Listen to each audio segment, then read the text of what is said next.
rat, blossomed into fortune by hands of craftsmen. Truly, a beautiful city.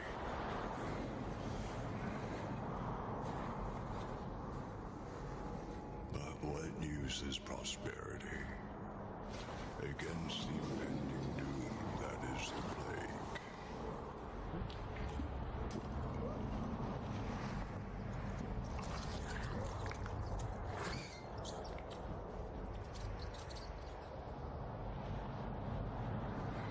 Me. I too have fallen.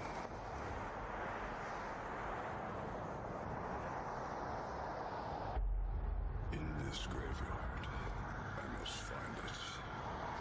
That is my fate.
Wake up, son.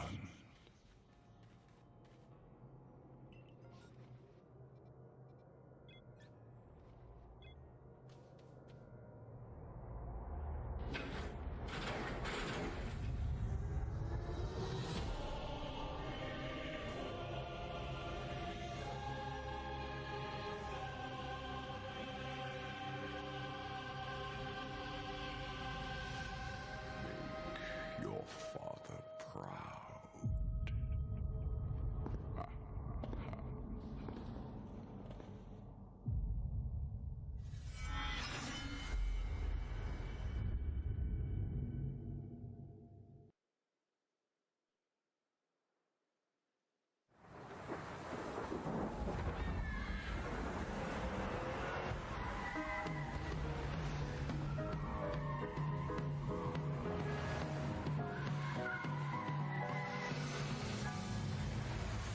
Hello? Anyone here? Only anguish fills this residence, Benedict. I got a bad feeling about this. Since I found the first piece, there must be more. That's him. My father. I can guide you through his memories.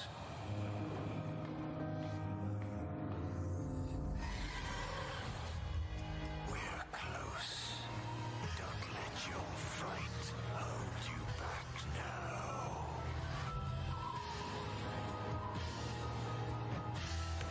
It is good to see you, you old devil.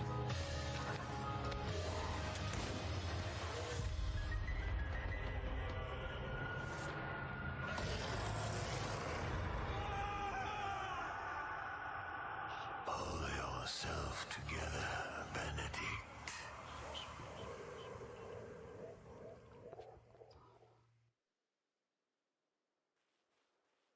Hi, I'm Bartek, creative director at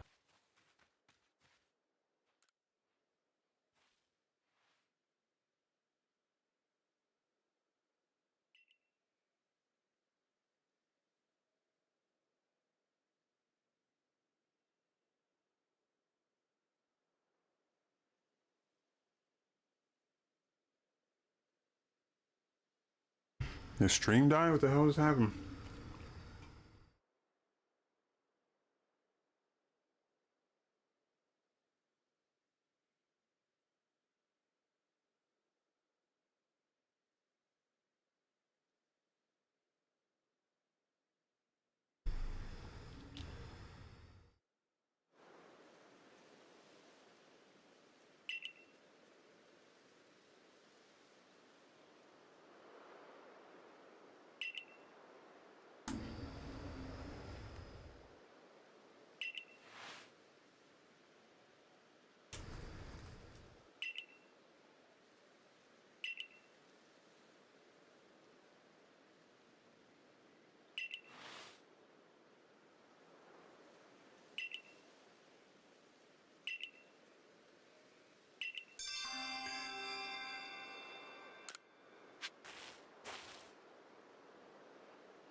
full unit of health by the side.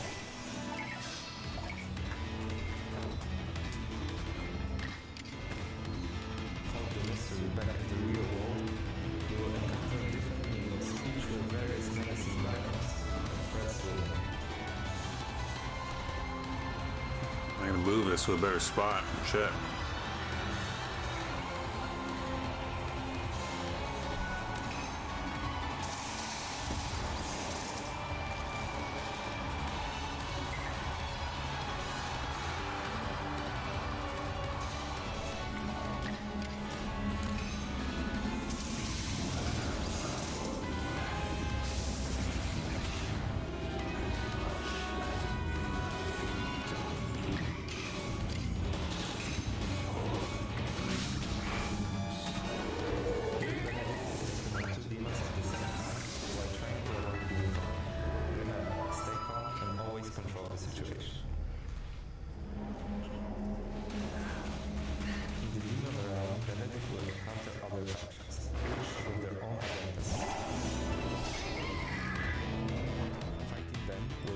Different approaches, but all encounters are the same.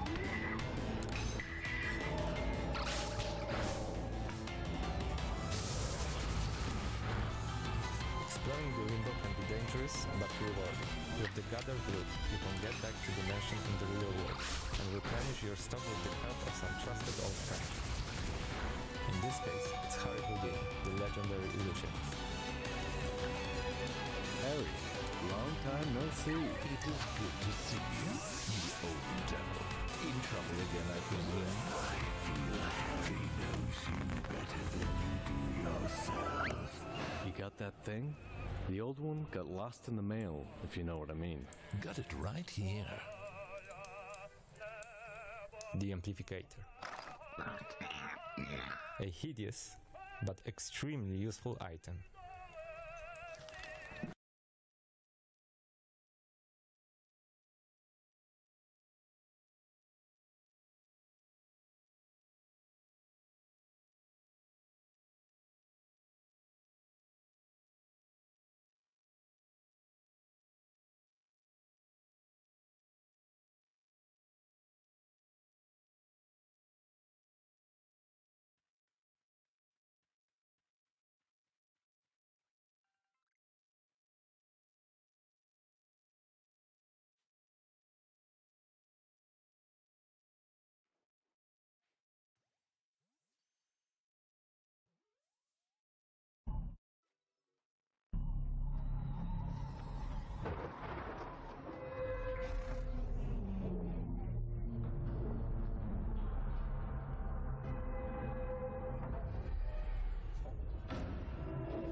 Take a look outside. Did you know that they call Callisto the Dead Moon? Dead. Just like you would have been if I hadn't fished you out of that wreck. So whatever you're holding on to right there, that's your old life. You gotta let that go. Because your new life is entirely in my hands. I'm just trying to give you a chance at rebirth.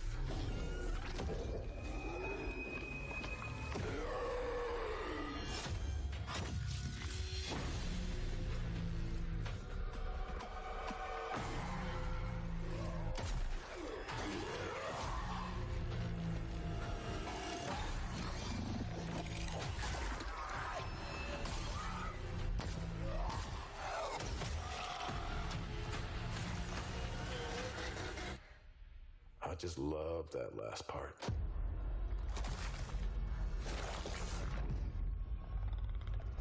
Gives me chills every time.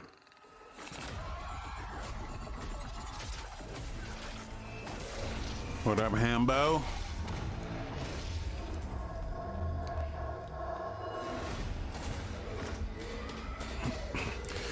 I got this going on YouTube. I don't know if that's the best place to watch. Their stream has been fucking up, so. But I don't know if it's fucking up everywhere or.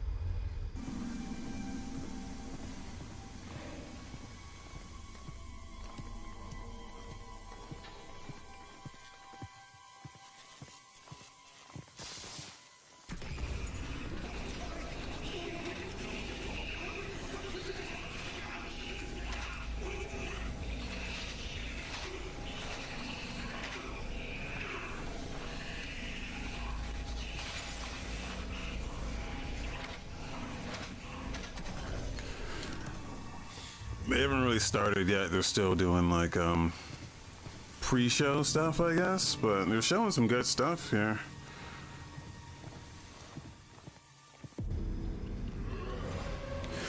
With this Callisto Protocol game, I think it's like started out. Remember when they said PUBG? It had something to do with PUBG. Everyone was like, "What the fuck are you talking about?" I think it's not. I don't think it has anything to do with PUBG anymore. But it still looks like it could though. I think it started out that way.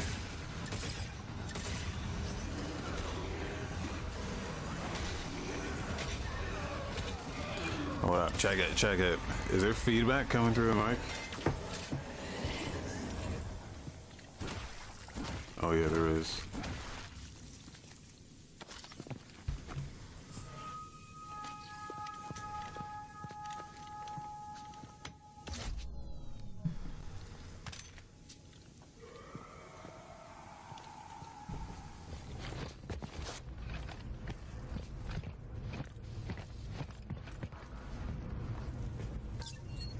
Check it, yo, check it. Hey, this mic is real sensitive right now.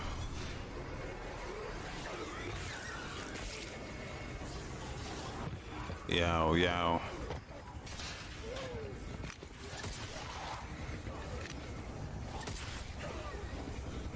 It's just weird with this game coming out and also the Dead Space remake. We're gonna have two very Dead Spacey games out at around the same time.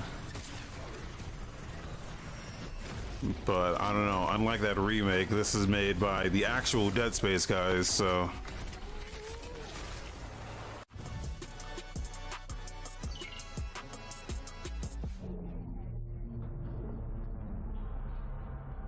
I feel great.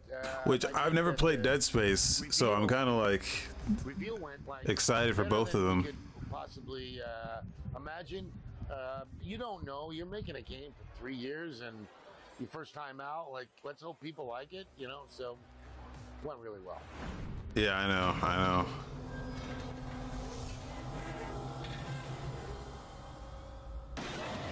I've played it. I've played it. I think I've played the demo. And I own all 3 Dead Space games. I have not played through all of them. When you're done, it's different story, different characters, different universe. So I'm like, I'll just wait for the remake. Really deep on story. The combat is different. Enemies are different. I can't see people going, "Oh, that's Dead Space 4." They call Callisto the Dead Moon. Dead. The different environments allow for different types of scares. They allow for different ways for the enemies to come across you. And they allow for different places, different types of combat for you as well. So we tried to mess it up as much as possible and just make each area unique.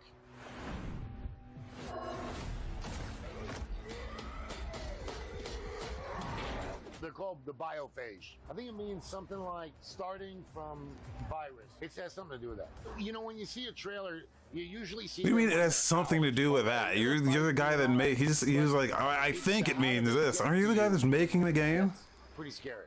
Do you know exactly what it means? We spent a couple years on what we call the gore system, like engineers.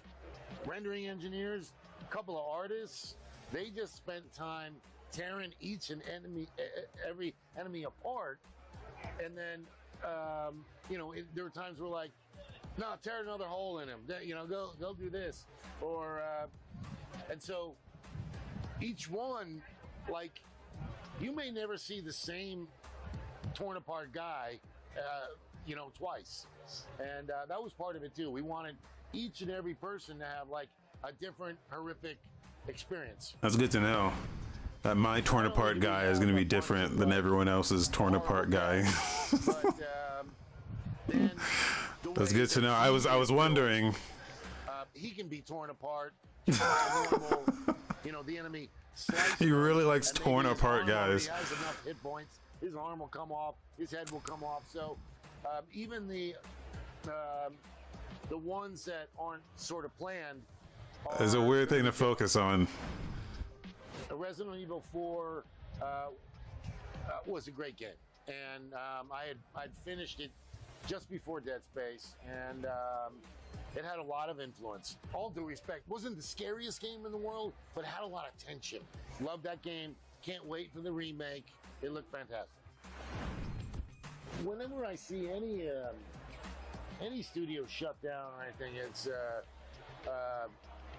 you know, I'm not a fan of that. I actually named it Visceral. So, and we were at that time, the plan was we were going to make that kind of game. So, Dante's Inferno came out a little after. We had another one that we were working on, but then I eventually left to go start Sledgehammer.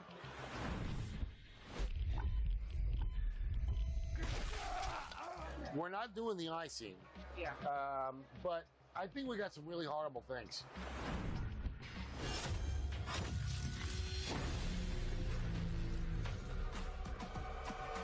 One thing that we did when we set up striking distance was we put a mocap studio in our office. No longer are the days where we would have, hey, in 3 weeks we got 2 days down in LA where we got mocap. Now it was like anytime we wanted, we could go back in and shoot, and that allowed for just greater range of movement, better quality across the board. No doubt that was conscious right from the very beginning. My chief creative officer was just like, you got to put a mocap studio in your new place. So we did. I think they can succeed because there's less of them. And so, you know, hopefully more people will gravitate towards, hey, I've been playing multiplayer for like, the last 3 months, but let me go play a big story game. Let me go play Last of Us or Horizon or something like that. And that was what we were seeing. We're seeing that people were going and they were taking 2 weeks and saying, I'm going to finish this game. Every game I've ever made has had one that you worry about, right? And Modern Warfare 3 had Battlefield 3, right? Came out a month apart. I stopped worrying about it years ago because I'm like, it's something happens or just, I'm not going to worry about it. I'm not going to worry about it. I'm hoping that they do well, because they're fellow devs. You see this? When I got in there, they were like, hey, we've been working on this story and this lore and this timeline, and we think that you can actually put the game in the timeline, right? And I'm like, yeah, why not? I mean, PUBG's giant. Like, will it help? And then, we're a year into it, and we're like, well, the story, we just did what we wanted. Characters, universe, all that. And so we were late to announcing it because it really happened a while ago. But we just didn't want people getting confused, so we came out with the announcement, it's no more in there. These new systems, they do not come with instructions, right? You're like, you got millions of dollars worth of engineers who got to figure this darn thing out. So in the beginning, it's hard, right? The easiest thing to get in the very beginning. Yeah, I wish they went more into the PUBG thing, because special effects. Then comes like our main character, like how it came to be. Just looks like Josh. And that came with a team of 10 rendering people on it. I think maybe it was just that like PUBG was like the biggest thing on the planet at the time. I think now you're gonna start to see. So I guess they saw some like mutual benefit in like, hey, let's like have a story to this thing and like an origin story. But it's kind of linear, but then we went back and we added beta paths for exploration. And we added a lot. And you don't have to do them if you don't want. But there is a lot of hidden stuff in the game. You'll learn more about the story. I do want you going, oh, shoot, I was here. And then, I got to follow my way back and get back. Crafton wants to have a bigger spot in the world. And I think they're motivated and they have the right attitude, and so hopefully we'll be seeing this will be one of the companies that does expand more. You got to let the first one come out. Got to see how it goes, and then the other stuff follows.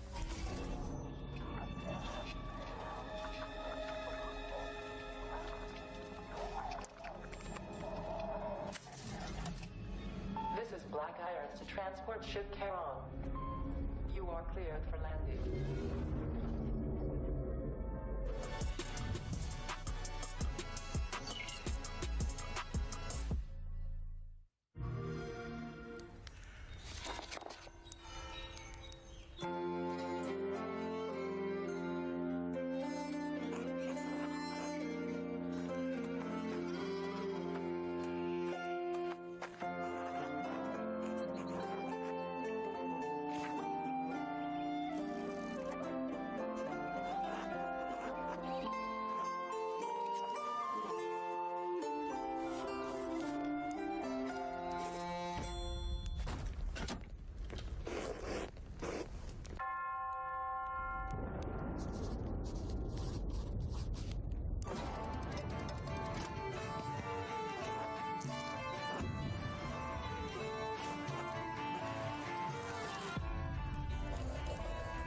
I like that this game still has like traditional trainer battles, because I didn't expect that going in. Even though they all only have one fucking Pokemon so far.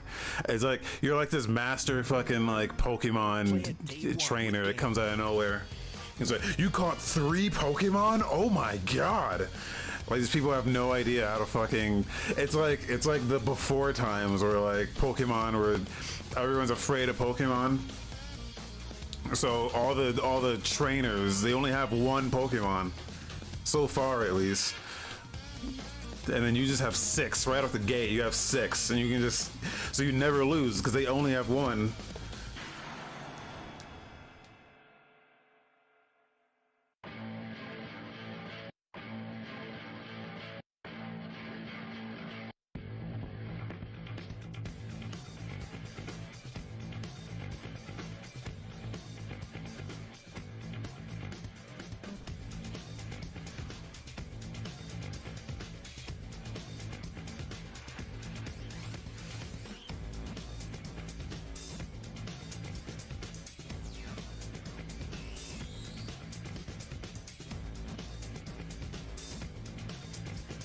This game's actually really fun so far, though.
I'm chilling in Discord.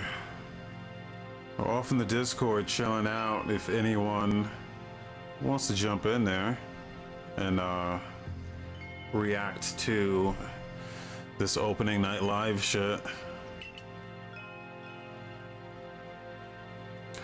I'm excited, kinda, cause they've been hyping this up. There's supposed to be a lot of announcements happening out here, so.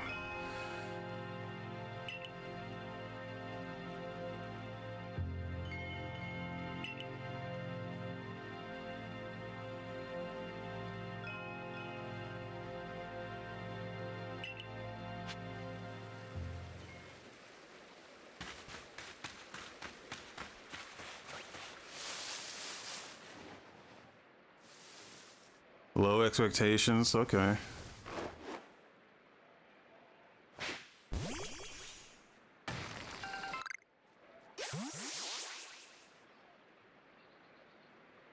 Dead Island 2. Yeah. Was that, did they say that that was gonna show up? I don't really remember everything that was gonna... I know THQ Nordic, they said in their show that they have some shit for Gamescom. I know Microsoft has some shit. I don't remember if Sony said anything.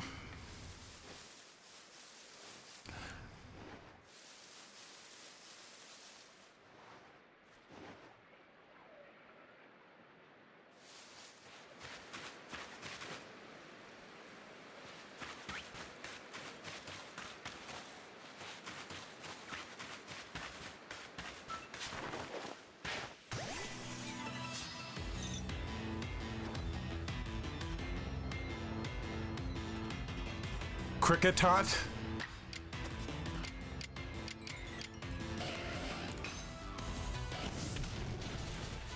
Oh, killed it.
Shit.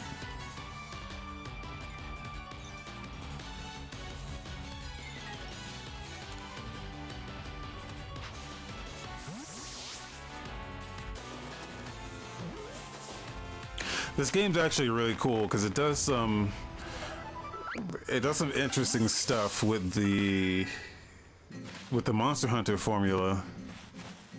Like it's a straight up, it's not straight up Monster Hunter, but it's very Monster Hunter. But it changes it up to like recontextualize what you're doing with the Monster Hunter formula in some pretty like smart ways that, like if they expanded this out to be like a full Pokemon game, it would be fucking badass, dude. This would be great. The possibilities that this game offers the franchise is incredible, but they're just never gonna capitalize off of it. I don't think we'll ever see another one of these again. Maybe we'll see like more spin-offs, but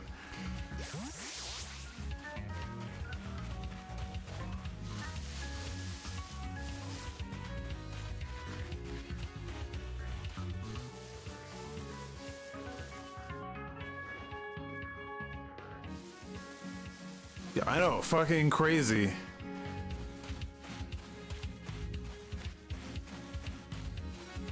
No, Game Freak actually, they are pretty innovative. Like themselves, like the developers themselves are. It's the Pokemon company. Because Game Freak has other games.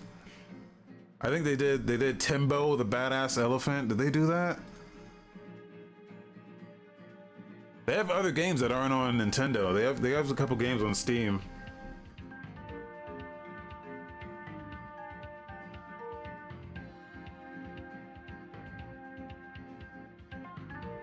Yeah, they did Tembo the Badass Elephant. Wait, let me see if I can.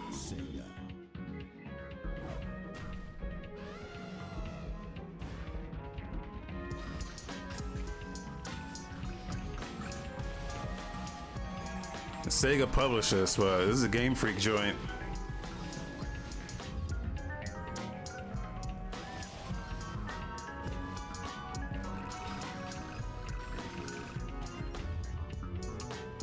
They did this, they did another, they did Giga Wrecker, which is like a game where you just throw trash at motherfuckers.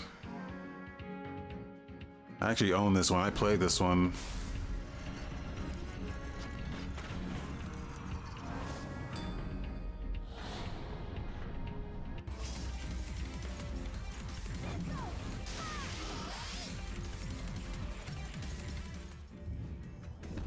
Like they do be making games, man, when they're allowed to, or when someone else publishes them. But when they make a Pokemon game, it's like they're not allowed to fucking do anything crazy.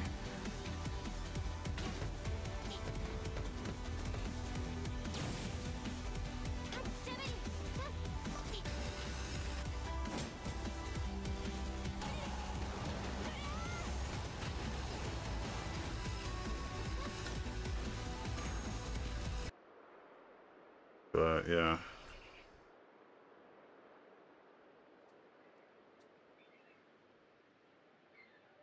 So yeah, they do be making games.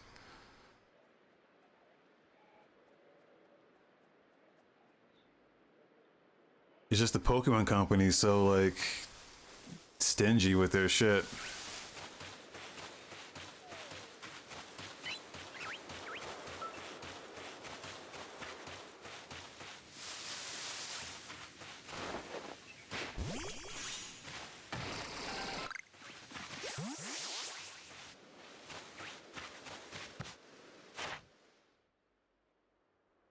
This fucking box, dude. I can't. I don't know where to put this box.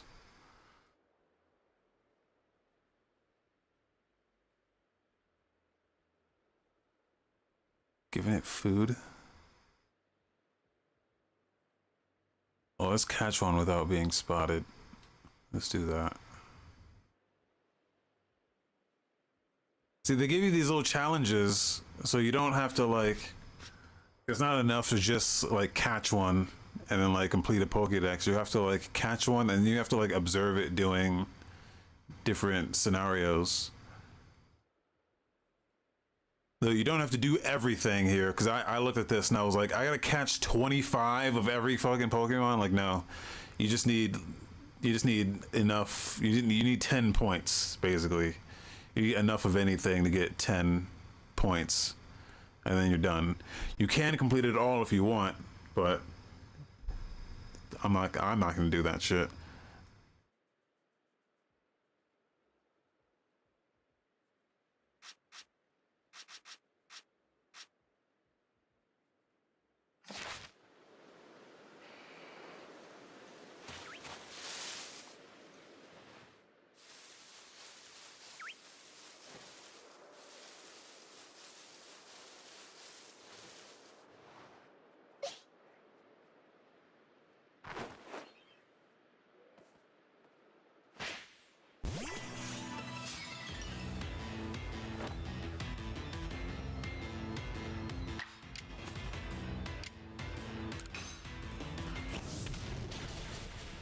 God damn.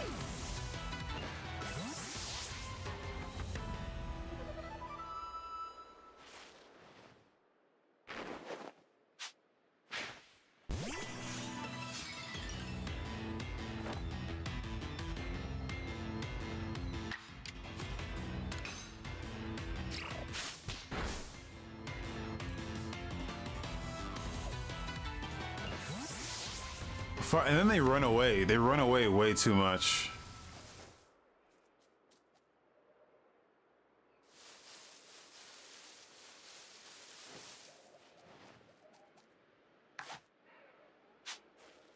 Some of them you can kind of just get up on and just get them. Let's see.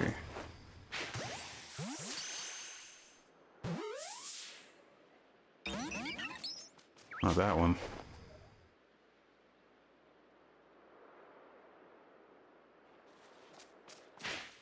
Oh shit.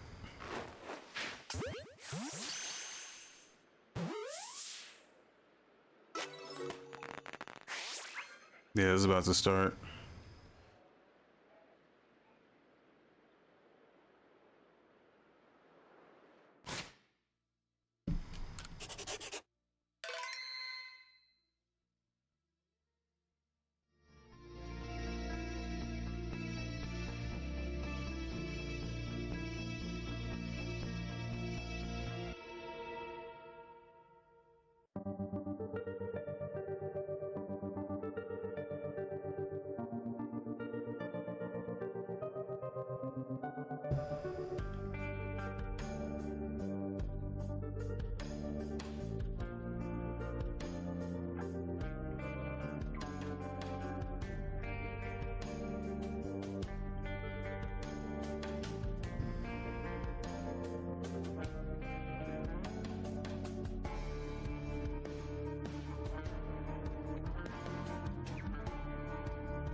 They said this is about 2 hours long, so buckle up.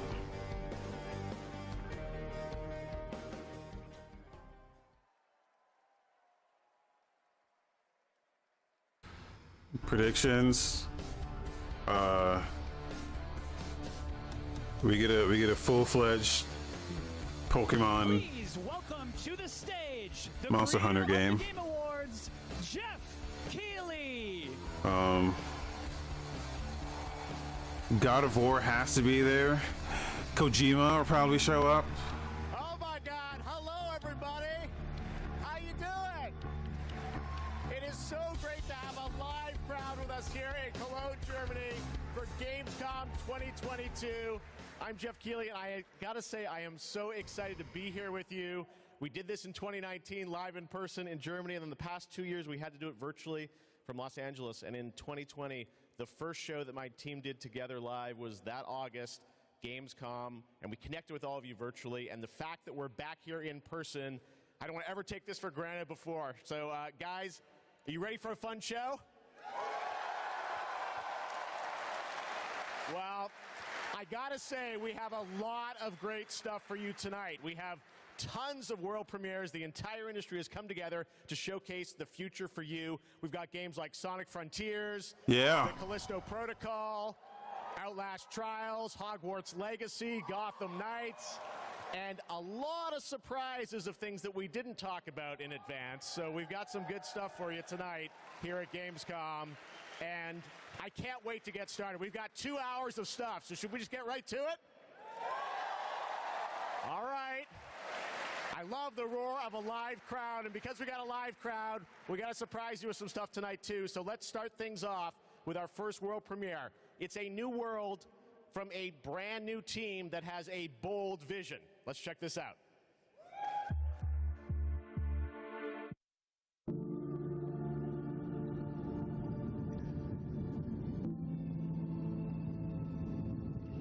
We want the community to build this. Leslie Benzies. We want them to tell their stories in our game.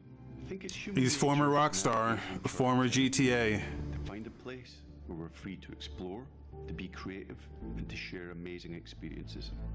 The goals are to make an experience that's unlike any other, which is such an exciting thing to be part of. I think ultimately, like, that's kind of been the big ambition, is to create this kind of like open world that can be built out in every direction. I think it's every day is a new discoveries and it's constantly growing. We've put a lot of focus, I think, on the current zeitgeist and what it means to represent yourself digitally. This is more than a game. It's a labor of love. It's a labor of passion. The dream is to create a whole new world for the next generation of gamers, and I think that we've kind of captured that. Players will play a massive part in this. It's not going to be just our game. It's not going to be just what we decide to do with it. There's something in it that will definitely appeal to you, no matter what it is that you love to do. The really thrilling aspect of all of this is that people are going to get to see what we're doing for the first time. I'm just so excited for people to see what we've been spending the last 5 years pouring our hearts and souls into. And I'm excited to see how they feel about it, even though they will have to wait just a little bit longer. Everywhere has become more than just a video game for us. And today, we're delighted to give you a peek behind the curtain at what we've been working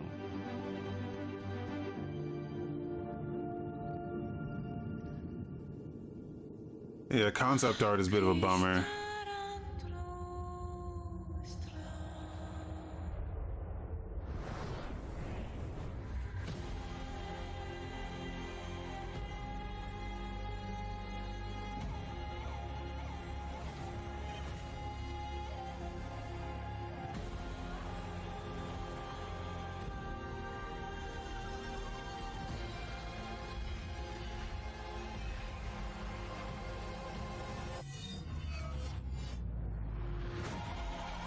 This looks like an MMO.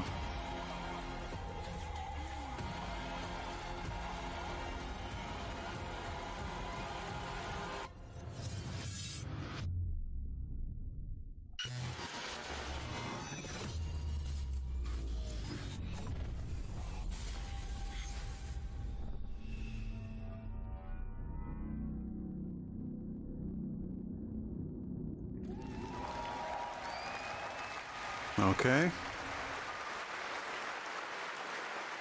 There you go, everywhere, and I'm sure you've got a ton of questions. And joining me now from Builder Rocket Boy is Adam Whiting to hopefully answer some of those, because we're a little confused, but we want to know a lot about this. So tell us, everywhere, what kind of game is this? What can you tell us, Adam?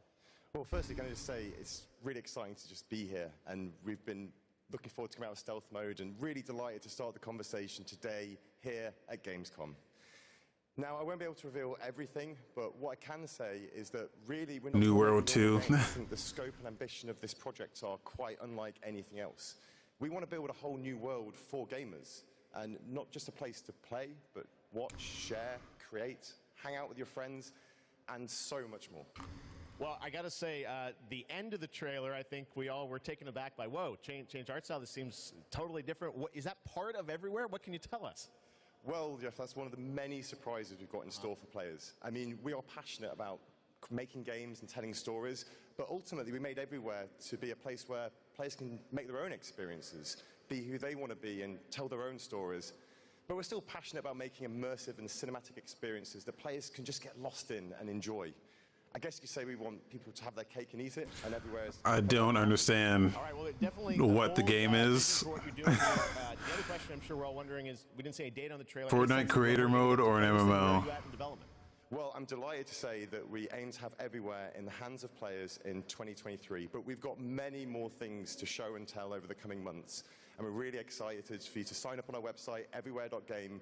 But really, today was just a sneak peek behind the curtain to see what the team has been so hard at work on, and we're really excited to get this in the hands of players as soon as possible. Amazing. Well, Adam, thank you for sharing the reveal here at Gamescom. It's awesome to have so many European studios on stage, and tonight we've got a lot of European studios that are going to reveal their games for the first time, and right now we're going to move to another world premiere announcement.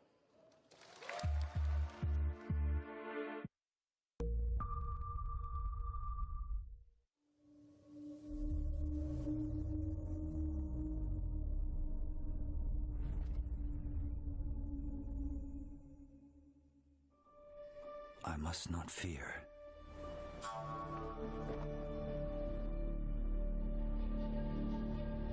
Fear is the mind killer.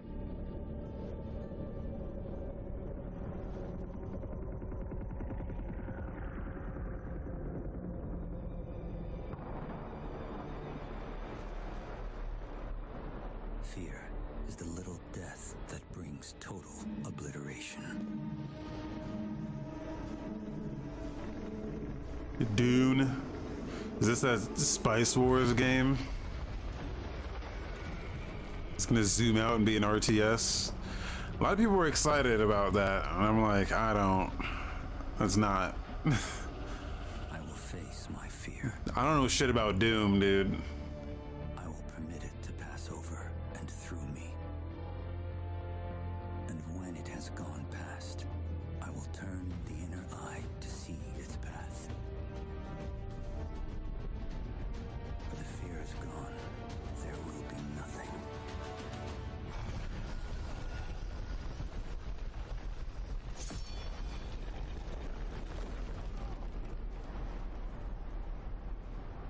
I will remain.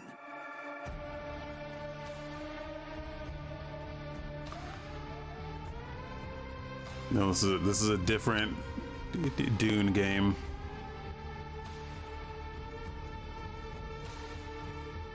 Open world survival MMO. Everything's an MMO now.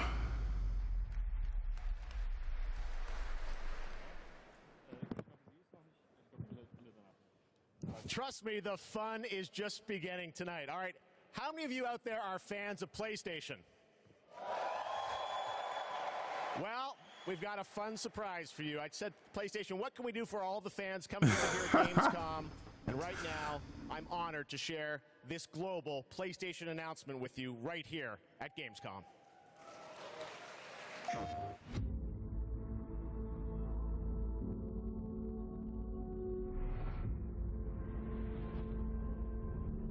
This is a controller. This is a pro controller. This is a pro controller. I'm buying this right now. Dude, my Xbox Elite controller, it's falling apart.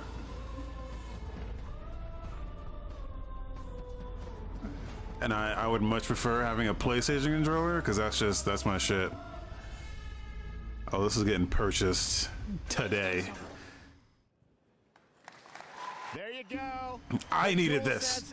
Edge. It's a high-performance, I needed this. ultra-customizable wireless PlayStation 5 controller designed by PlayStation. And you see there, you can have your own custom control profiles customized to your play style. And if you guys want to learn more about the brand new controller, you can head to PlayStation blog. And thanks to PlayStation for sharing that announcement with us here at Gamescom. Let me hit up that blog real quick. Next up, the Callisto Protocol. You guys hyped for that game? Thank you. Well, joining me now is Glenn Schofield from Striking Distance. Glenn, we are so excited about this game coming out. It's not in the blog yet. All the way over in the middle of development to Gamescom. We really appreciate it. How has the response been to Callisto so far? Man, Jeff, the response has been fantastic for a new IP. I couldn't ask for anything more. So I want to thank the fans, and I want to thank my team for just really killing it. And it's great to be back at Gamescom, man. You know.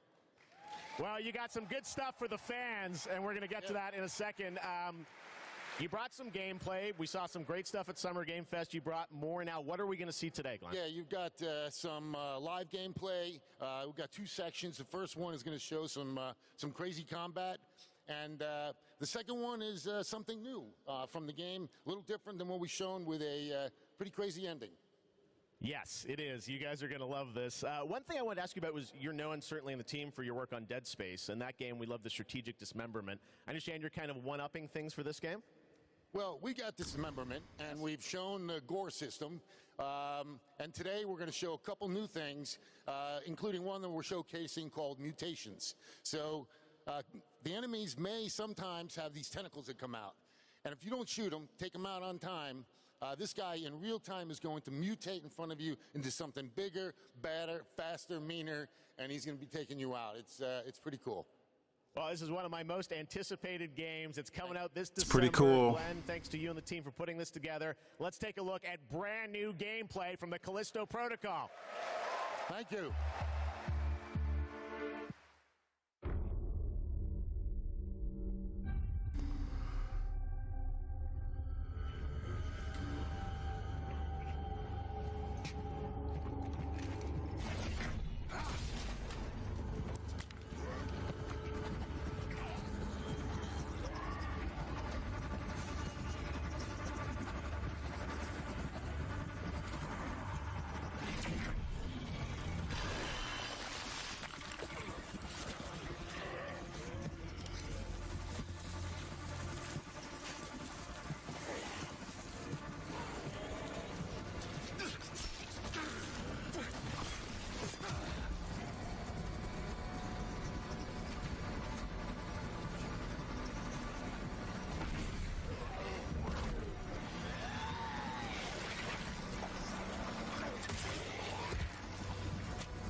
What? When you throw them in the grinder, it doesn't even, like, you can't even see it. They just kind of, like, disappear. It's, like, not very satisfying.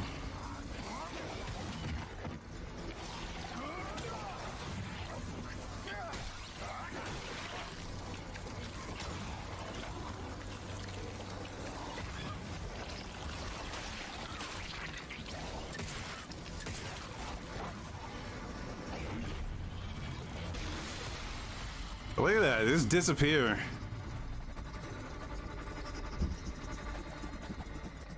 Pressure check. Releasing gate now. Releasing gate now.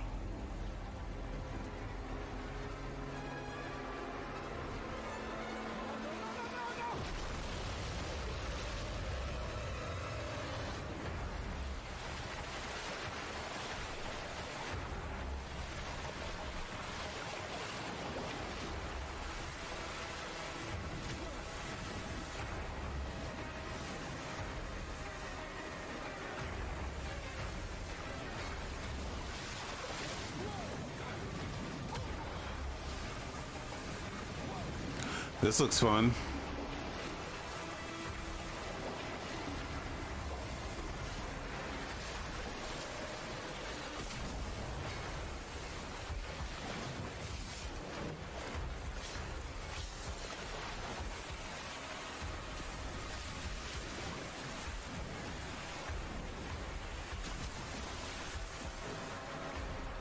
I would love for this to be like an amusement park ride. Jesus. Not that part, though.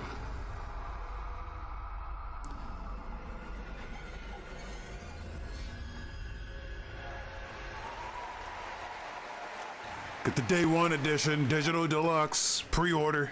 All right, that's pretty good, right? We got lots more coming for you, but right now I want to introduce my co-host for ONL, Melly. Melly, welcome to ONL. Thanks, Jeff. I'm so excited to be here at Gamescom. Hello, everybody. I'm your guide for tonight for all the happenings around Gamescom, and I'm really, really excited to be here because the heart of gaming is beating once again, and game devs and publishers from all around the world are making their way to Cologne to show you hundreds of new games. So if you're not here yet and still can come by, make sure to drop by. And if you can't, make sure to drop by next year because it is definitely worth a visit. And one of the highlights we have this year is we actually have the largest indie area ever, bringing visitors and devs closer together than anywhere else in the world. And you can meet the makers of the most original and fantastic and creative games here. And if you're not here, and if you can't make it here, do not worry.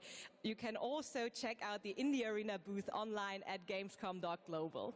Jeff, it's back to you. Thank you, Melly, and you'll be with us all night. We've got Gamescom awards to come and other things, too. But let's get right back to the world premieres. This next one is one you've been waiting for a long time to see. Let's take a look at this brand new world premiere. Beyond Good and Evil 2. After an age of the cruelest tyranny, man finally defeated its overlord. But gods do not fall forever. The champions of war united and began the eternal watch over their tyrant's colossal remains. For some forces, even death cannot end. But now, eons later, the fallen god's influence pervades the world again, corrupting even sworn enemies. Join his accursed lords of the fallen and damn humanity to a new age of devastation. Though from these darkest days, new heroes arise. To defy the gods, one must embrace the darkness. And so lies our only hope.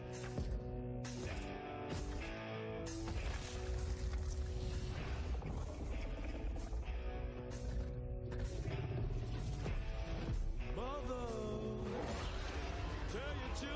to walk my way. Tell your children not to hear my words, what they mean, what they say, brother.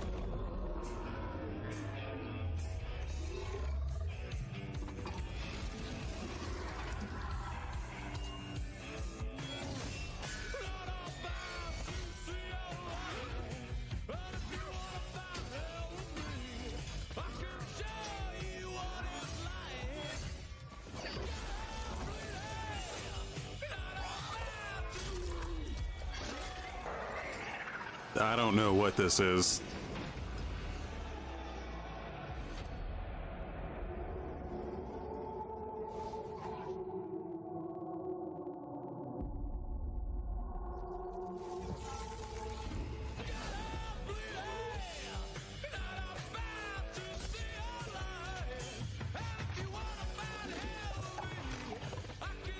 Is this Deep Down?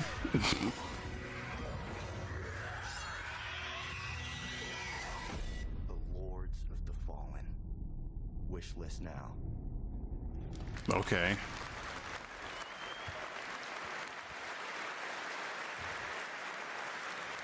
That's right. They dropped the two. The Lords of the Fallen. All right, now it's time for another new game announcement. The sequel to a game that redefined the term couch co-op. Check this out. Are you struggling? Missing your regular FARTs? Have you tried going online? Visit Exotic Destinations. Move your dreams, whoever you are. Apply today. No skills? No worries. Everybody's welcome. You're hired. Open a door of new opportunities. Work alone or with a friend, or two, or more.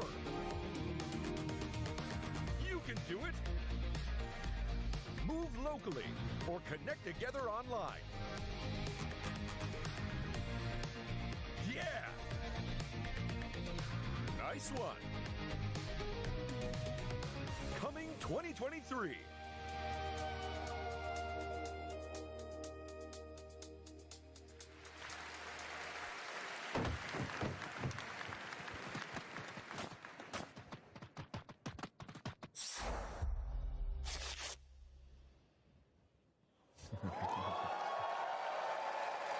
Yes, it's time to step into the Potterverse. You guys excited for Hogwarts Legacy?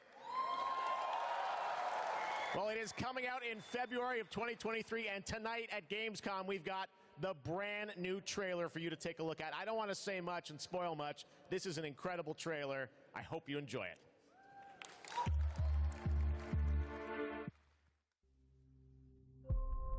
The more we know about Salazar Slytherin and the dark arts, the better prepared we'll be.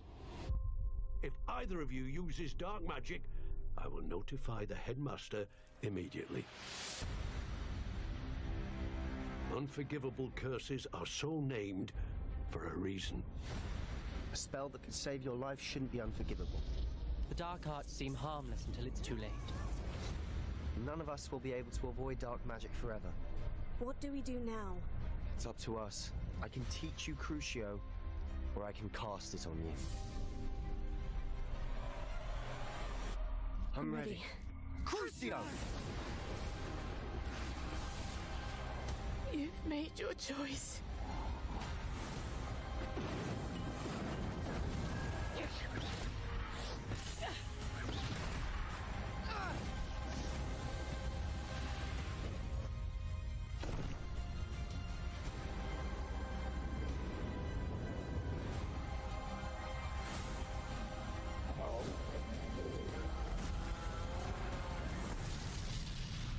What have the two of you done? This game looks good.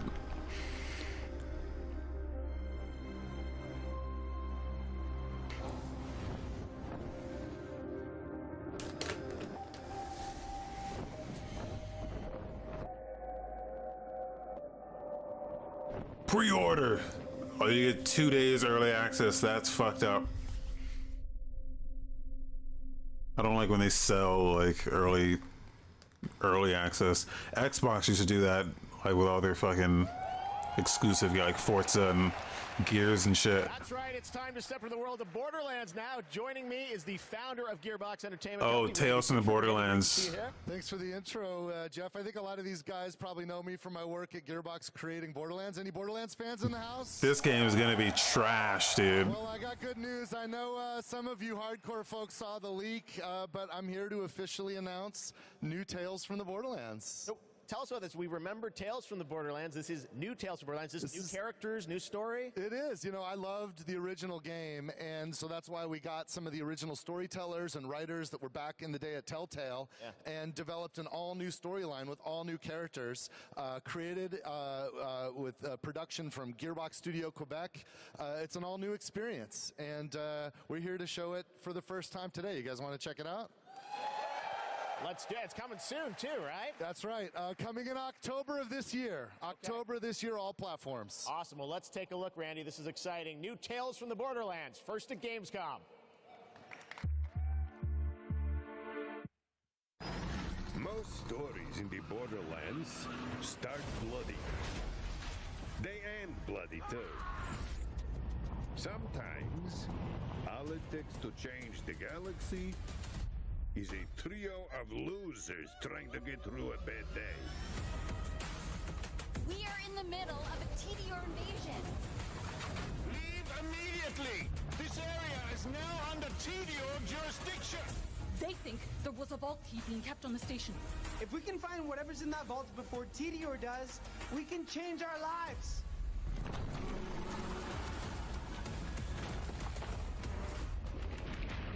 We're bad at this, like really bad. Tediore has many guns, talking guns, guns with legs. I'm gonna blast you so freaking fast! Yeah! Shut up, Richard! Ain't nobody stopping me. I always wanted to change the universe for the better, and now we actually can. But more importantly, we'll be drowning in ash.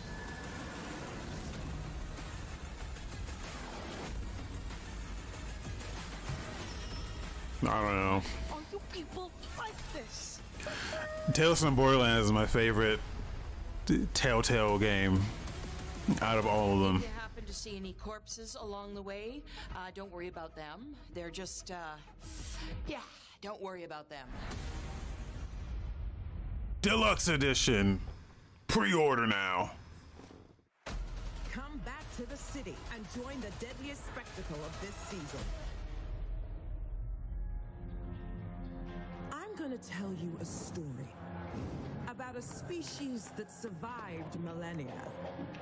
Homo neanderthalensis, Homo rhodesiensis, Homo erectus, all of them wiped out by the deadliest species of all. Us. I am Astrid. This is the new arena. And my advice for you, stay alive.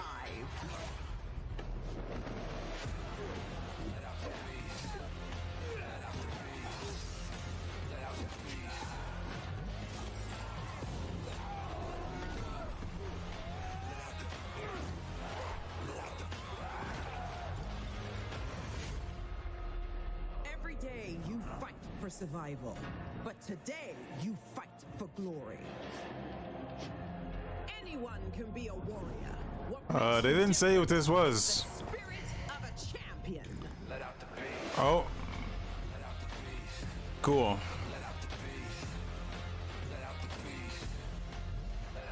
It's Dying Light.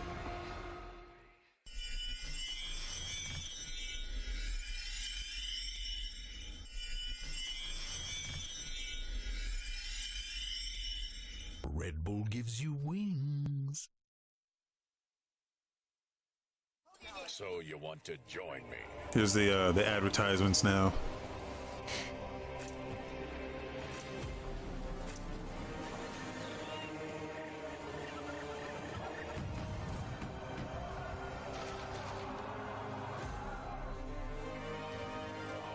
Sign up. Look at the fucking frame rate of this.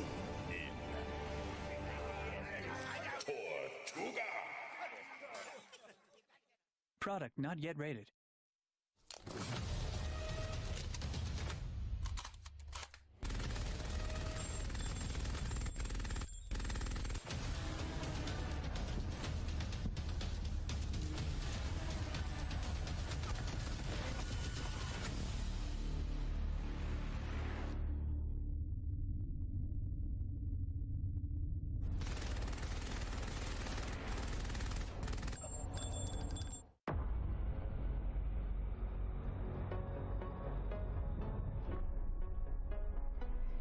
When they see this glorious end,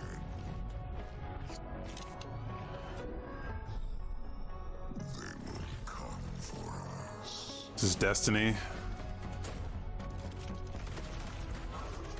To savor the fruitless struggle. No, this is something else. Last drop. It's who they are.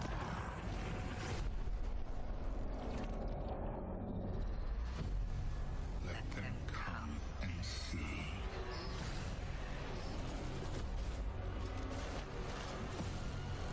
Our shame reveal I gotta tell you, I hope this is Destiny because this looks awesome what they do. for a trailer.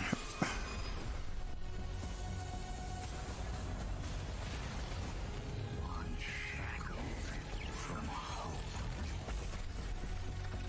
That is who they are. Because only in the end.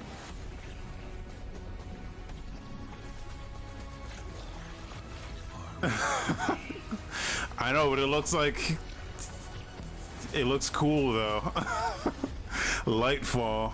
Oh, it is Destiny.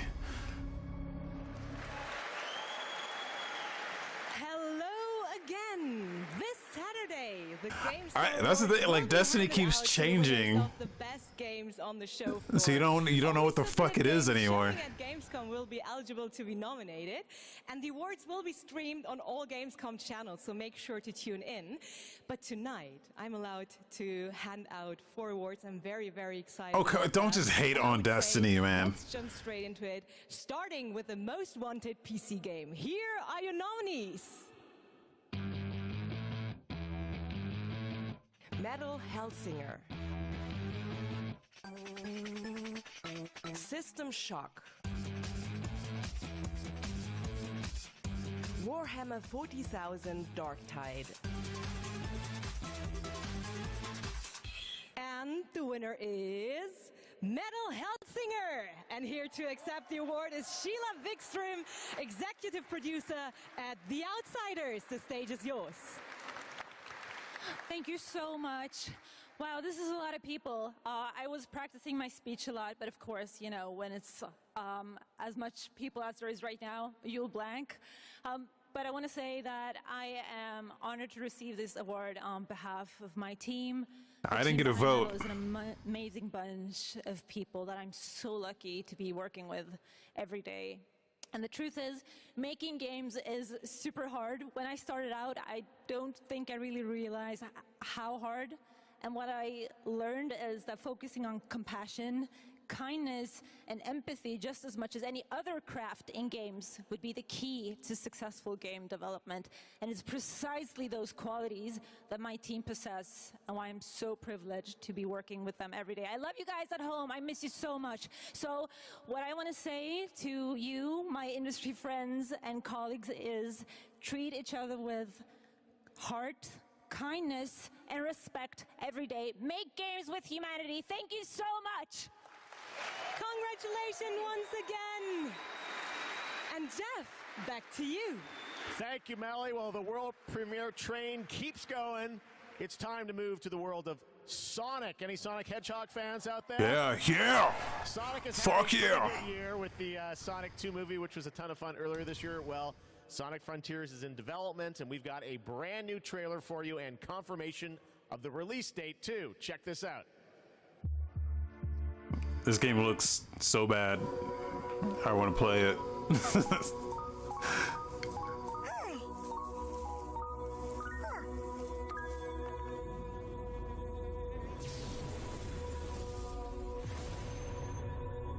Submit. reckless actions endanger the world.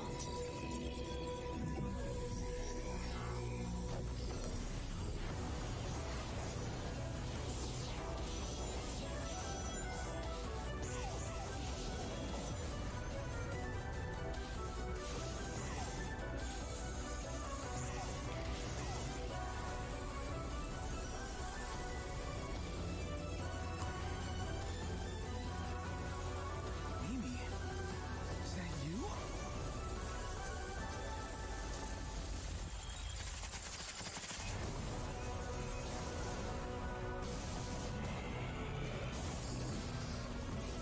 It's like, what if we put Sonic the Hedgehog in Phantasy Star Online 2?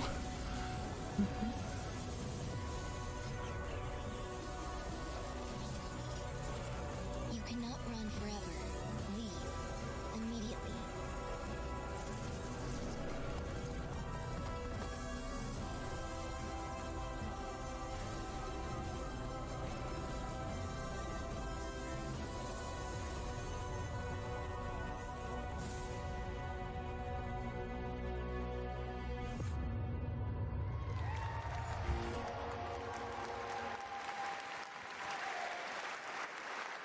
There you go. It is coming this year, Sonic Frontiers. All right, well now, another European studio wanted to use Gamescom O&L as a platform to announce another narrative experience. This comes from a French studio. Check this out.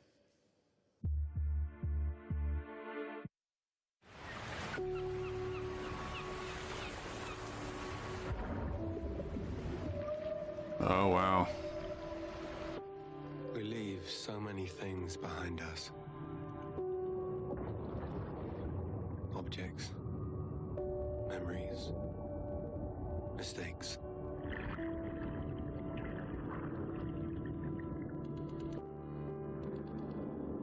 They sink in time, touch the bottom and go to sleep. Silence is full of ghosts.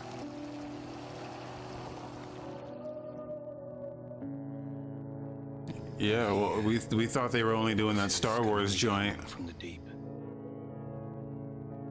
Deep under the waves.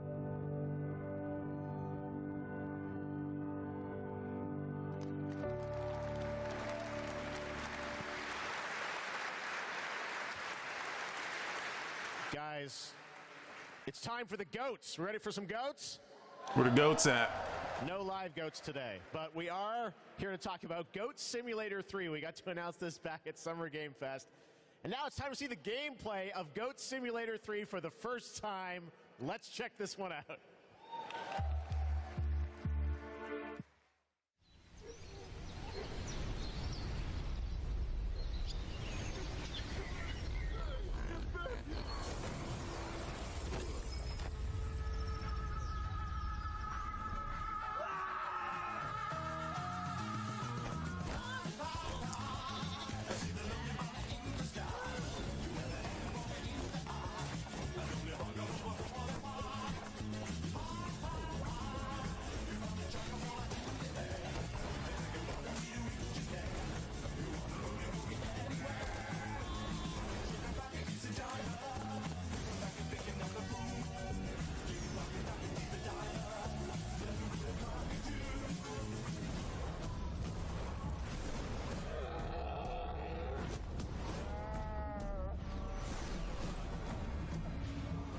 Yeah, they're doing that thing again.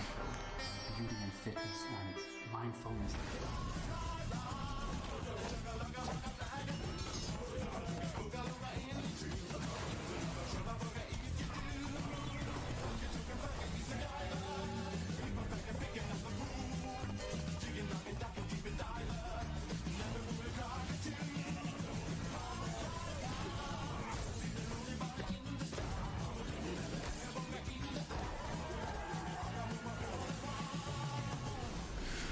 The thing about Goat Simulator is it actually has it has things to do, so it's not just like a fuck around game. It is like you can, it has like missions and shit. Everything you could imagine in it. Goat Simulator 3. All right. A lot of people ask me how I got started in the industry, and what I loved doing when I was a kid with my brother, we would play PC adventure games, and I grew up playing classic LucasArts and Sierra Adventure games. You guys remember Monkey Island by chance? Well, I am so excited because there is a new Monkey Island in development right now. Ron Gilbert, the series creator, is back. You may have heard about it. Return to Monkey Island. And tonight at Gamescom, I am so excited that we get to announce the release date. Or actually, I don't. We get to go to Stan to tell us the release date. Check this out.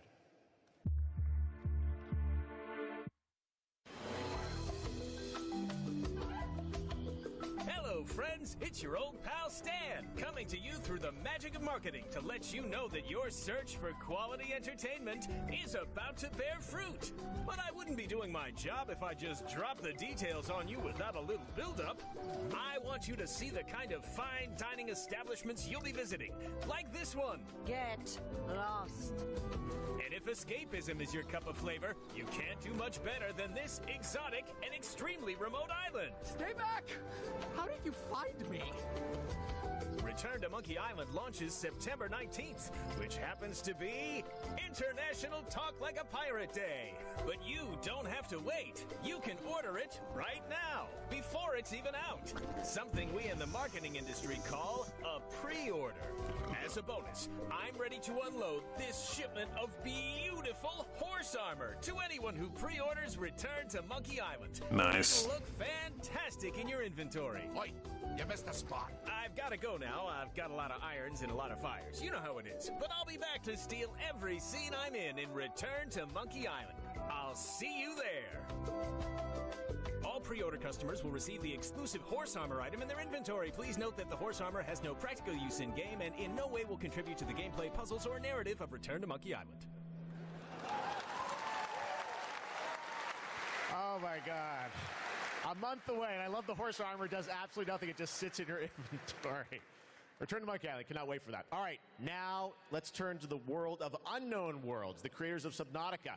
As we've teased, they are here today at Gamescom to unveil a brand new IP, and it's a departure from Subnautica. It's a brand new turn-based sci-fi game, and we're going to reveal it for the I first can never time get right into here. Subnautica. Let's check this out. I tried a couple times. I tried it in VR too.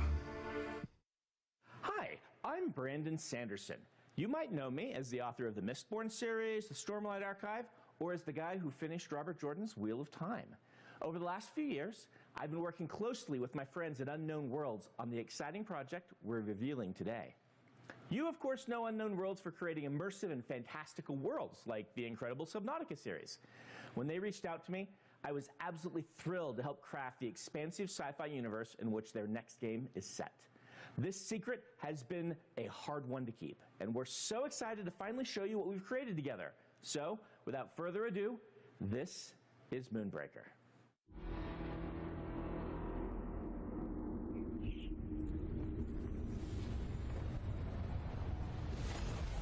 Let us keep this civilized. Welcome to the party. With you till the end. Needles up. Stay alive.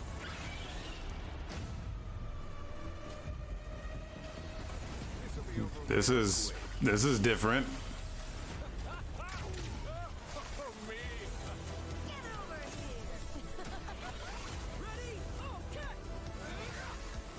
Grenades, anyone? They'll never see this coming. I taste their panic. Good game. Stop this treachery. Come on, it's fun.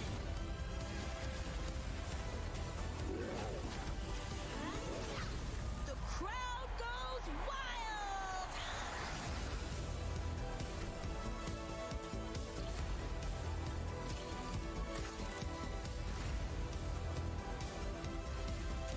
What? That's cool.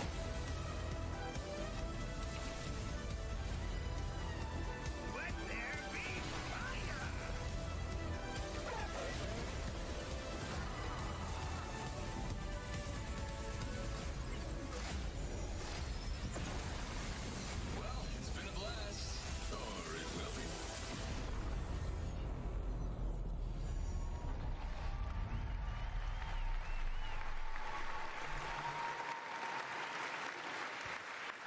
not for the Zoomers, not for me. Cleveland Charlie, Moonbreaker, it's real and it's so different than Subnautica. So yes, tell us, it is. This departure, you guys like to kind of reinvent yourselves every game, right? Yeah, so people thought we were kind of crazy for making Subnautica after making Natural Selection. We went from a strategy shooter to a pacifist underwater game, survival.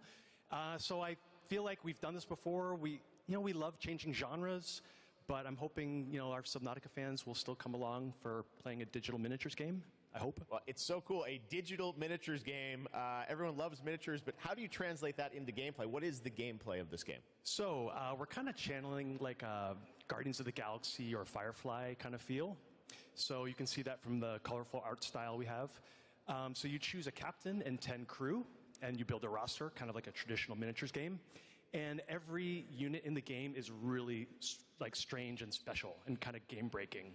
So yeah, you deploy units and you move them around on the battlefield and you get all these crazy game-changing powers, kind of like Hearthstone meets XCOM, kind of. Well, I mean, you see the gameplay here, it looks great, and it's coming soon, as we said, end of September, so you're not early access, you're not going to wait long. But the thing I want to get to is the painting of miniatures, which we saw a tease of in the trailer, and I know you actually, painting was cathartic for you sort of during the pandemic, right? Yeah, so the painting, I mean, you can't have a miniatures game without painting. And during the lockdown, I just found myself like learning to draw and just zoning out and feeling really relaxed when the world was basically falling apart around us. And we really tried to capture that feeling. It's not like Photoshop or like special technical tools or anything like that. We just simulate washes, dry brushing. We've got decals. This feels like you're actually painting a real miniature. And I have to say, because everyone's surprised by it, like all the miniatures you see painted in the game are all painted with the tool. Wow. So it's like actually pretty powerful. Amazing. Well, it's so cool that you're revealing it here, and it's playable at Gamescom, right? It is. It's here. You guys are the first ones to play it. Wow. And oh yeah, it's more. We're over in the Crafton booth. Okay. Crafton booth. And for everyone else around the world, they're not going to wait long, right? Yes, we'll be on Steam Playtest in September. Yeah. We have a couple open weekends, and then we're going to be launching into Steam Early Access September 29th. So it's really close. Only a month away, Moonbreaker. Charlie, thank you so much for coming all the way out here. Thank you. I know you had The painting part could be really cool if it's like as satisfying as something like Power Wash Simulator.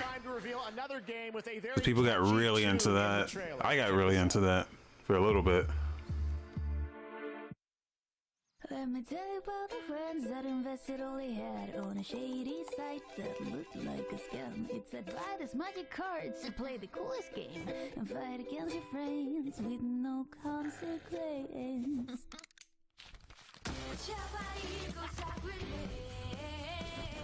You know where to find me, this is friends versus friends. You're a time, but I am not afraid. You will need a helmet, play friends versus friends. Friends again, it's like we're both bullets. Here's the tower and hide your heart. Get them friends, make them have a big freaking head. Friends versus friends. Friends versus friends. Friends versus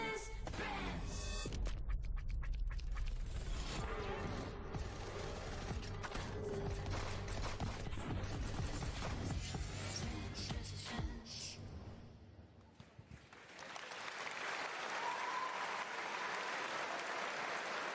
Inspired by the familiar story of Pinocchio, Lies of P is a new action Souls-like game that is coming out from NeoWiz, and you guide Pinocchio on his unrelenting journey to become human. This game looks absolutely great, and we've got a brand new gameplay trailer to show you, and this game is also coming to Xbox Game Pass on day one. Let's check it out.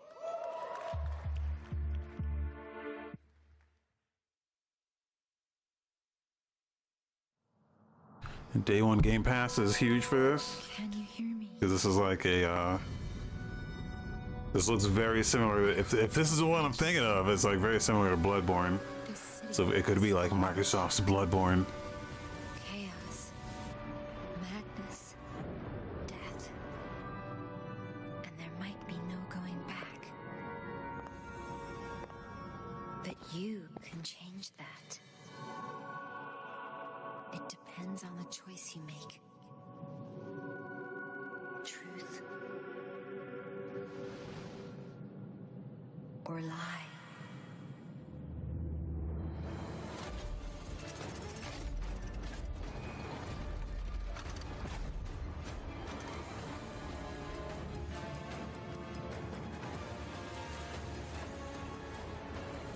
I don't know if it's exclusive, but it's they said it's day one Game Pass, so fucking might as well be exclusive. That's enough for me to be like, yeah, I'm not getting, you know, fuck a PlayStation.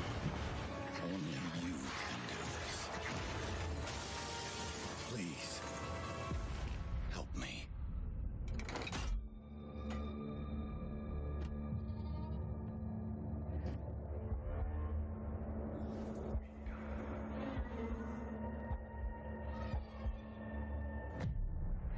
Finally, we meet, son. The stage is set. The light shines brightest in the darkest of times. All right, buddy, I'm here for you. Don't worry.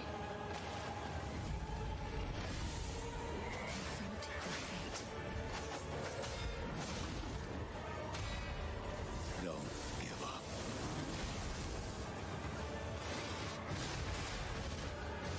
Keep on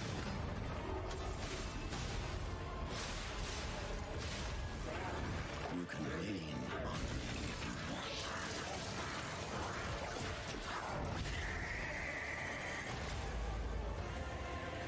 Protect. Rick's here. This is Lies of P, which they've just said is a day one Game Pass. Yeah, it does say PS5, PS4 on there.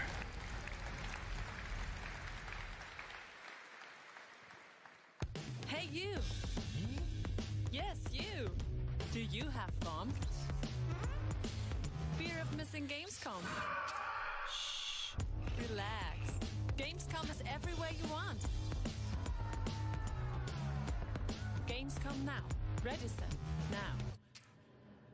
That's right. All the fun of Gamescom is available from wherever you are online, obviously. And, well, in case you're wondering who that little guy is, that's Epi, and he's on a mission to save the Gamescomverse from the evil future.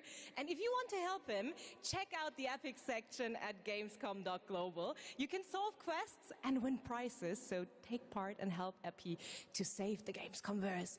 But first, I want to tell you more about some of the great program we have for this week, and it's quite a schedule, so please bear with me.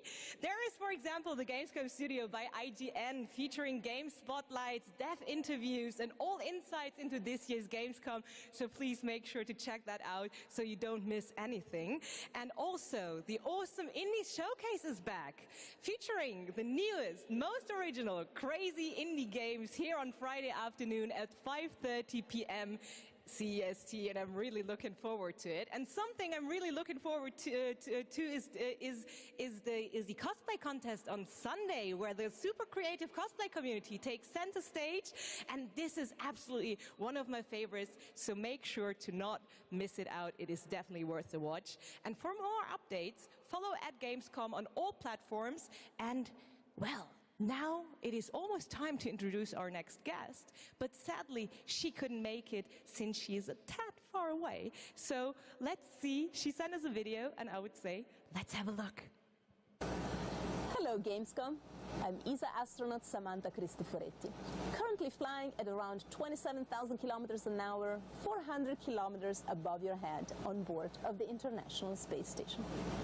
Today, I come to you to say bravo to the games industry. We see how many space games you've been creating recently. Those missions you send your players on aren't just great fun.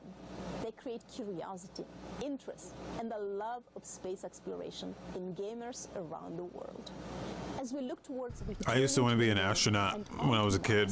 With our ambitious Terra Nova program, humanity's spaceflight capabilities will be in part thanks to the games industry. And who who knows? Perhaps even you will be among us here at ESA for the journey. Exploring We all did. isn't just great fun. It's having real-world impacts that lead us all closer to the stars. So on behalf of everyone at ESA, bravo. Keep creating, keep innovating, and keep playing. This is ESA astronaut Samantha Cristoforetti wishing everyone a wonderful Gamescom from the International Space Station.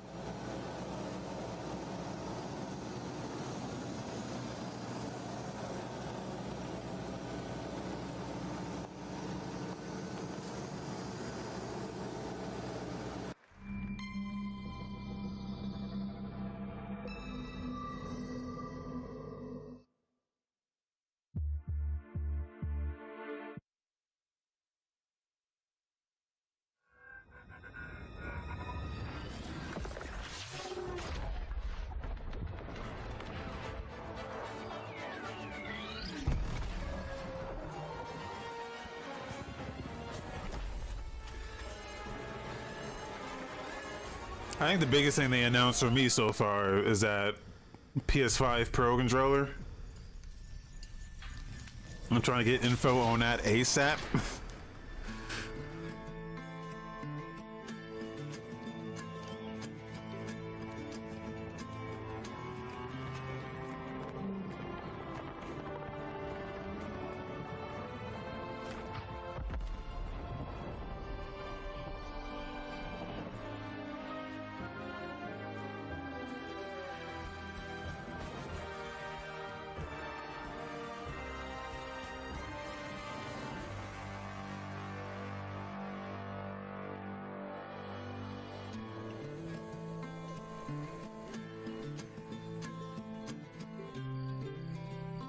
This looks like garbage, dude.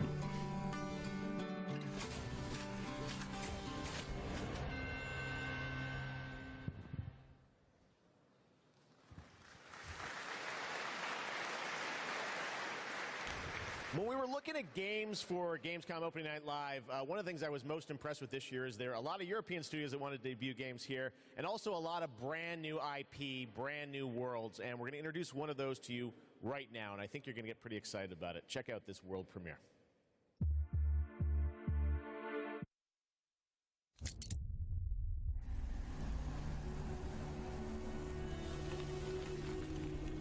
Survival, get Grounded on Game Pass. Grounded is great. The sand has memories. Memories of our past, when gods walked this world, and our heroes stood amongst them. But the gods' vanity grew, and in their struggle, we were cast away. Only remnants of these stories remain. In the sand. In the ruins of this shattered, broken world.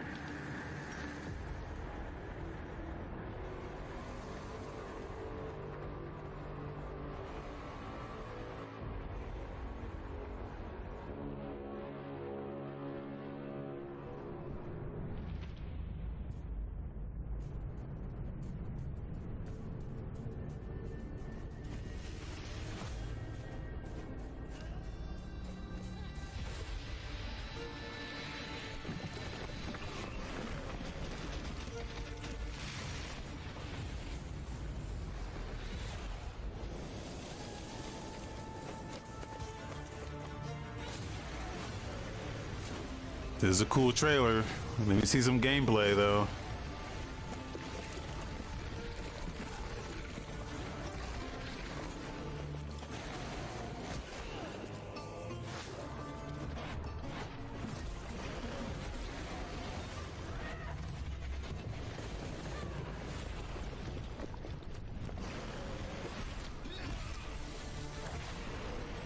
Oh, this is gameplay? Okay. Yeah, they've come a long way. We endure.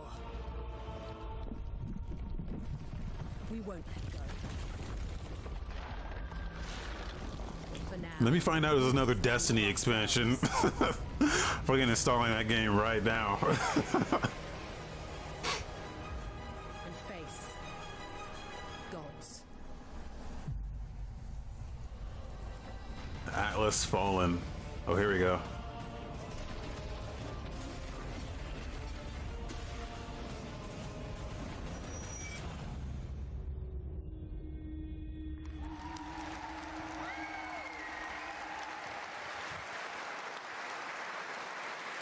Atlas Fallen coming in 2023. Now, a classic strategy game that I remember playing in the late 90s is Homeworld. Did anyone else play that back in the day? Great PC space RTS. Well, a brand new Homeworld is coming out next year, and we've got a brand new look at some new gameplay from Homeworld. Let's check it out.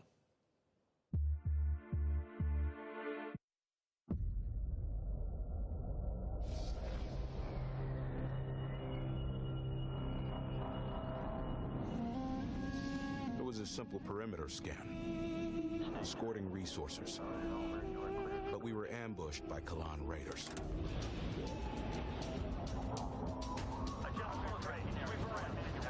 Fighters were no problem, but the missile frigates were a different story. Command got clever. One wing used cover to keep themselves safe on approach.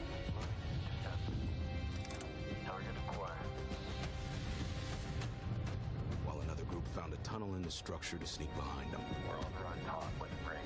Teach them up. Let's do this. It worked. But just before a carrier battle group arrived. We scrambled bombers. Vector confirmed. Scanning zone adjusted. Perfect for attacking capital ships. This is bomber lead. Engaging carrier. We protected the resourcers while they hauled in the goods. Which meant we could roll out assault frigates. Cleared hot. Let's take it to them. Stay on them. Break contact. The raiders weren't pushovers, but command countered their hit-and-run tactics. The way their carrier exploded, beautiful. And we even grabbed a little souvenir. That missile frigate is ours now.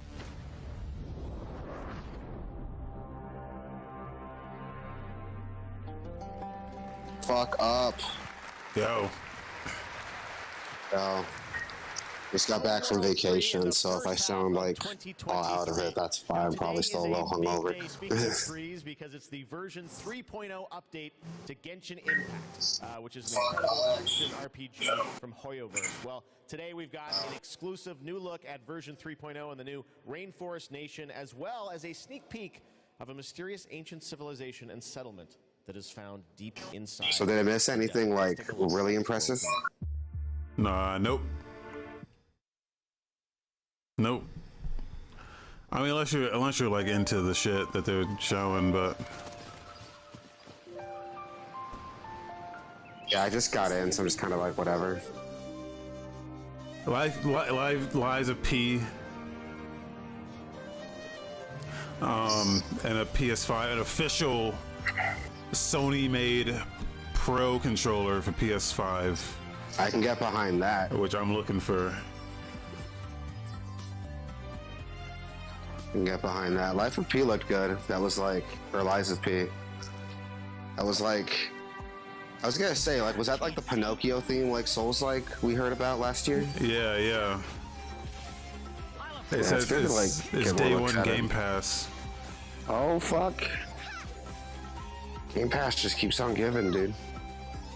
Come on, let's go. There's a fortune to be made. You're more than mine. Let's sweeten the deal. Some Genshin, which still does not have controller support on Android. What, really? Yeah. Does it have it on iPhone? Yeah. It's been on iPhone like forever. You'd think it'd be easier to set up controller support for Android, but it definitely whatever. would be, yeah.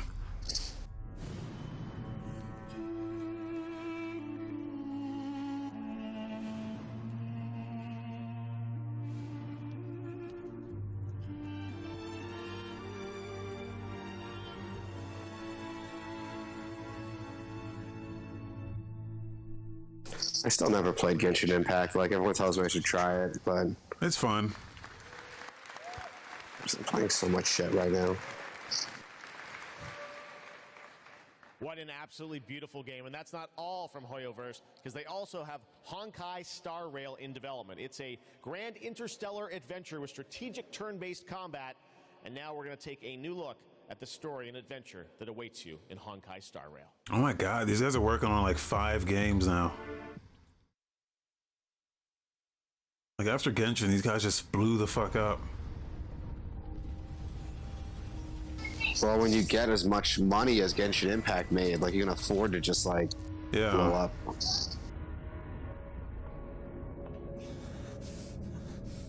Is this the one that looks like Phantasy Star Online?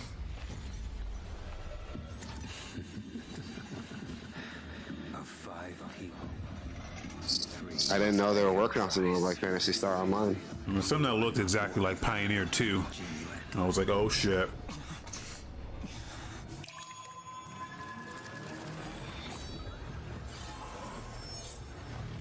This looks like the new Xenoblade, but I know better. The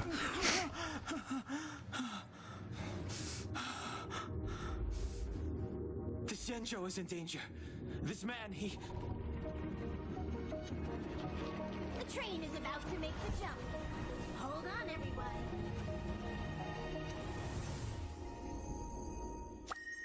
That didn't show anything. It's a little behind for me, so I still haven't caught up. But now I'm not excited.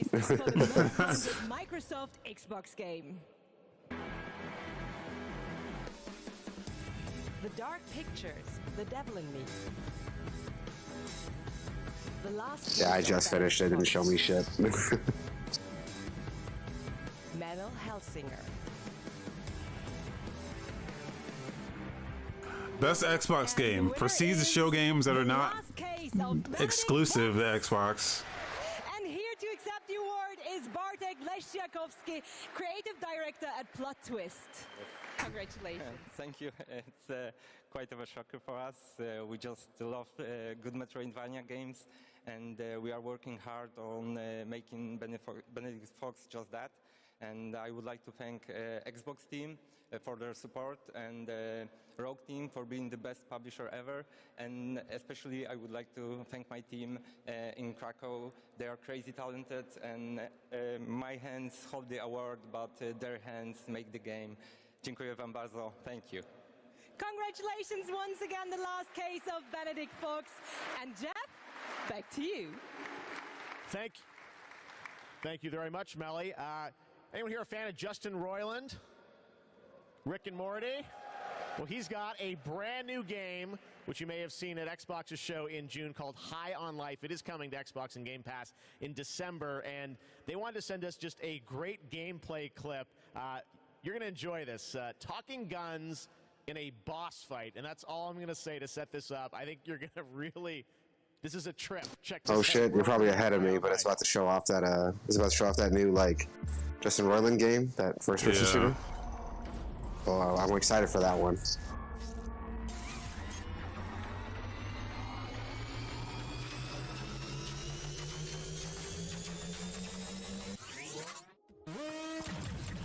Wow, we're actually hitting her! Holy crap, that was cool!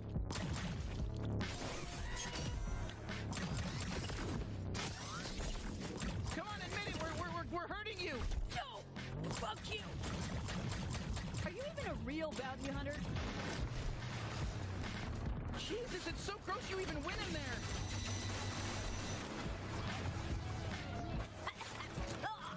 Sludge tastes like shit. Yeah, so stop diving into it!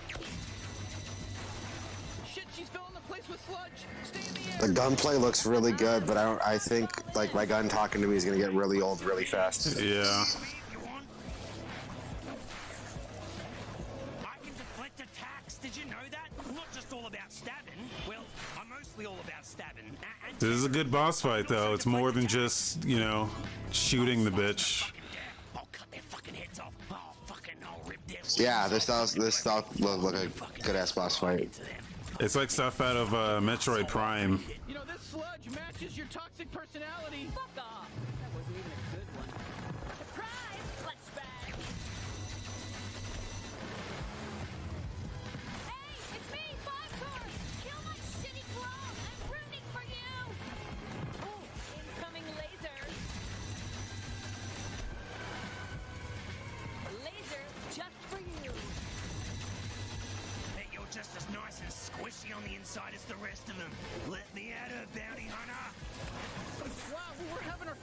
This is like an old school boss fight. This is what boss fights used to be like. Yeah, yeah.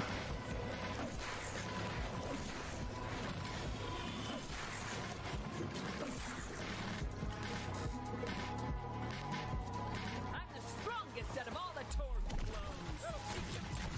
I'm impressed you made it this far. My ant soldiers are extremely strong. Honestly, I don't think they were. We're new at this, and it was pretty easy to kill them all. If I'm going out, I'm taking you with me! Just stay alive. I think she's basically done for.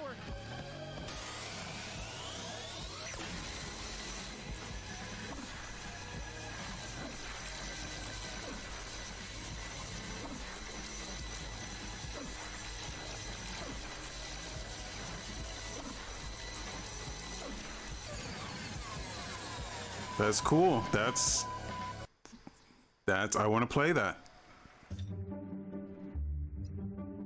Yeah, dude, same. It's like, it's not just relying on the humor. There's a good ass game there too. Yeah. Like, okay, I'm sold on it. Yeah, I'm sold on this.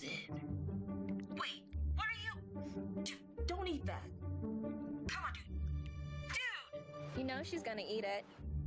What? Yep. No! No! Told ya. Gross. Are you still behind? What are you watching it on? I'm watching it on YouTube on my TV. I'm just like hanging out on the couch. I don't feel like setting up my computer. I'm seeing Dark Tide right now. It's gonna give you an idea of like where I am at.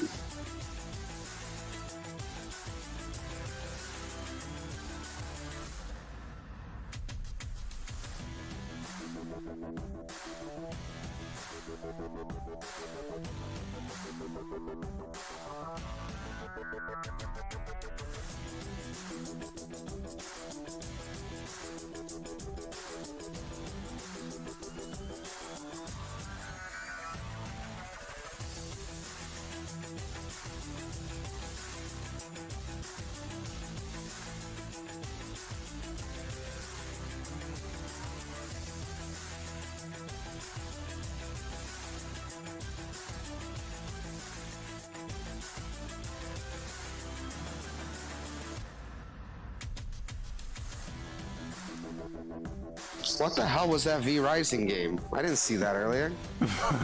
V Rising's already, that game's already out. Is it really? Like Yeah. a vampire themed ARPG? How come I never heard of it? It's not really an ARPG. It's like a survival. Join the Lynx family. You're from Earth, right? This is more than just a Oh, job. I'm less excited now. Yeah, I mean it kind of is, but it's also not. It's like that. It's like Valheim, but with vampires. Oh, I'm less impressed now. Never mind. What they say about work in space is true. There's something real special here. You don't have power here. You never will. Look around you. We're expendable. I can hear them in the walls. Ain't a tray lacking. Dancing between the ribs of a ship, gaze out at the rest of the human race, buzzing in the distance. That's when the sky fills up with flames. That's the way things go.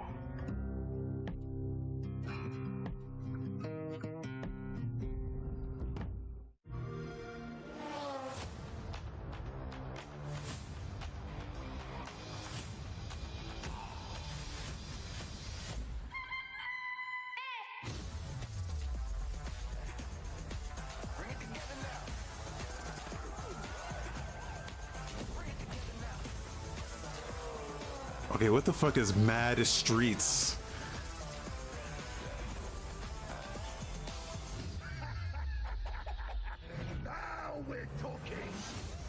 Yeah, I don't know. I think you're ahead of me on that. Oh, never mind. It just got to me. I don't know what that is.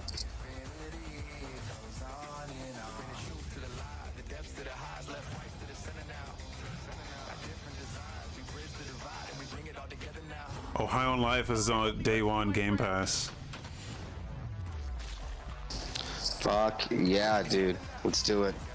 I'm gonna play the fuck out of that game. I know I'm gonna like it. Yeah.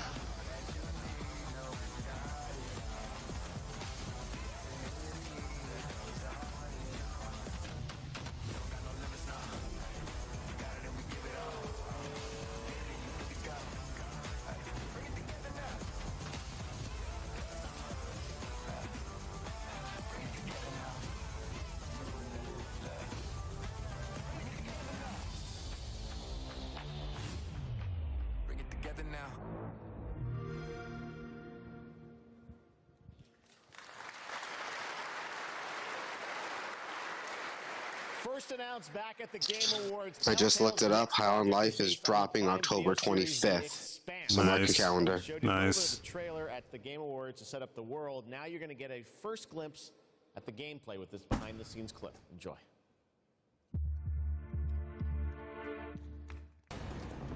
Drummer, his suit is punctured and losing pressure. You need to release the vault attached now or he could die. Hold still. We'll see what we can do. Captain Drummer, what are your orders? The Expanse is obviously one of those universes that has a ton of opportunities to tell great stories.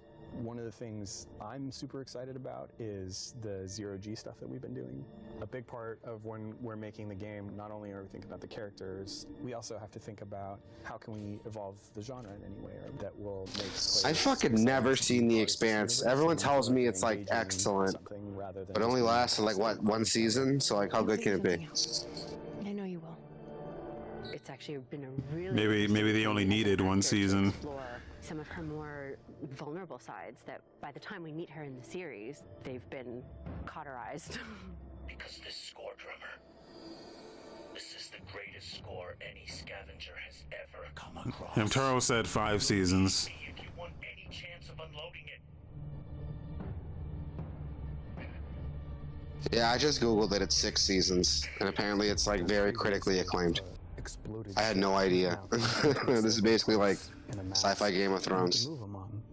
And balancing that out against almost like you're excavating a story. That's a personal story. Those are people, those are characters, and you are now among their ghosts. Whatever they were doing right before they died, being a scavenger, it's a pretty dark job. We're really excited about how it feels to both play and experience the story in the game.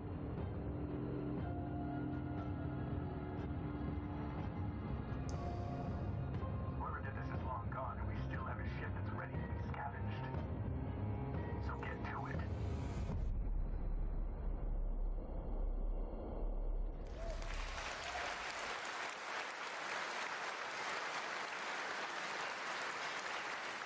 Speaking of adapting things from one medium to another, here's a film adaptation that into a game which I don't think you would have ever expected. Check this out. Boys in the Hood.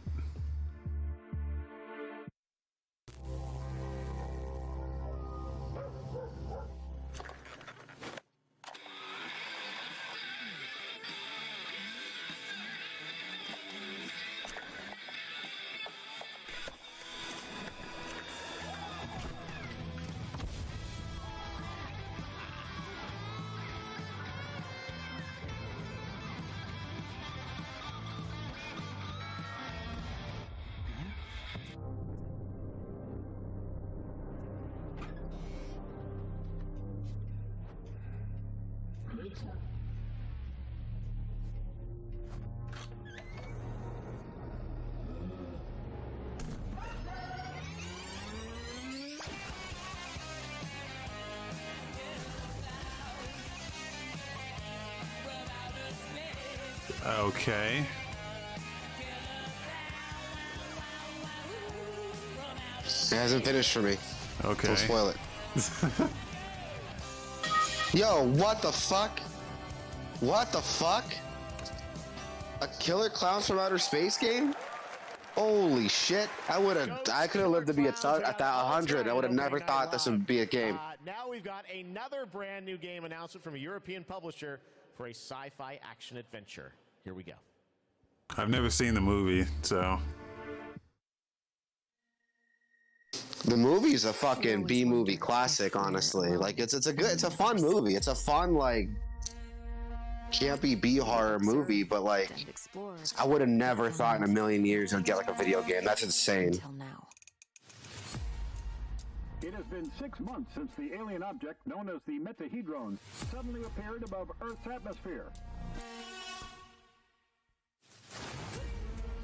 Personal log, sentient contact assessment and response team. Kate, we have an issue.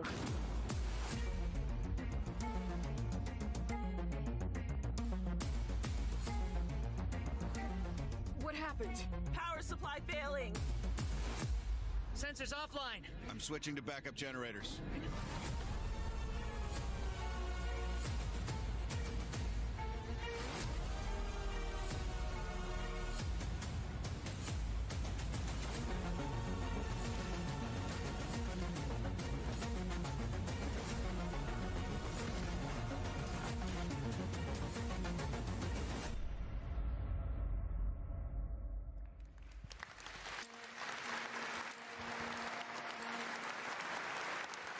Scars above. That almost look like a Mass Effect. Now we're going to talk about Gamescom Goes Green, which is an initiative that has made Gamescom the first. I thought it was like Returnal, yeah, like some Returnal like spin-off. But I remember this is like an Xbox presentation. Climate neutral for the first time. No, it's not Xbox. It's everything. You guys are part of that too.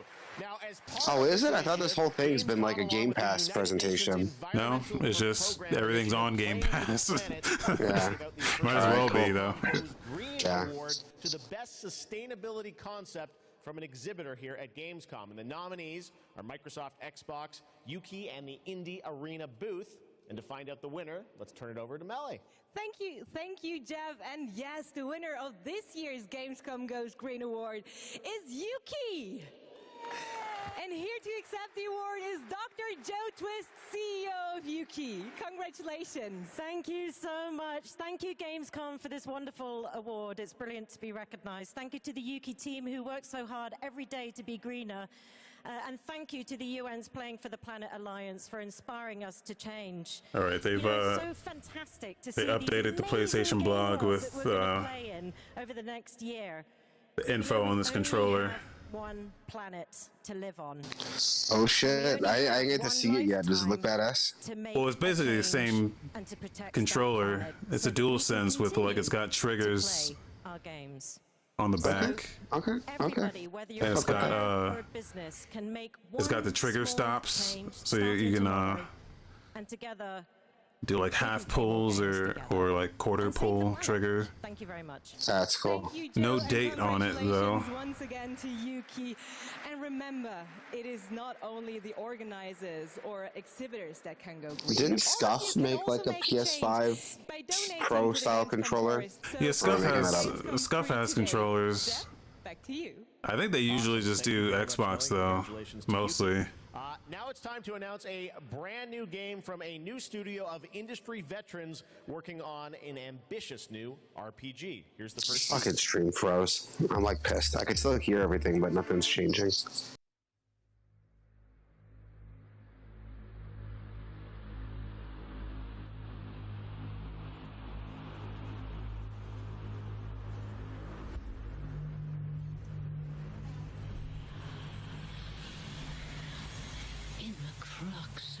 Alright, it just like fixed itself when it was starting up the new game.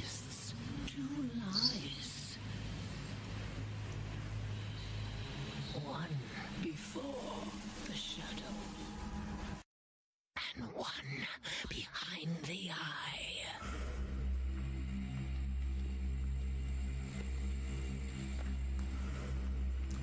Is this Avowed? Is that what this is? No, this is something else completely. Yeah, I don't know what this is.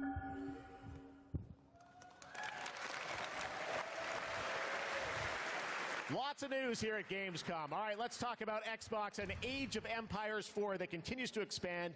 Now we have news on the next civilizations joining the battle as free DLC. If you want to learn more about what's happening with Age of Empires 4, tune into the I kind of wish we got some like gameplay from that. Like, Thursday, but right now, here's that announcement from Age of whatever. I Empires guess that's too much to ask for.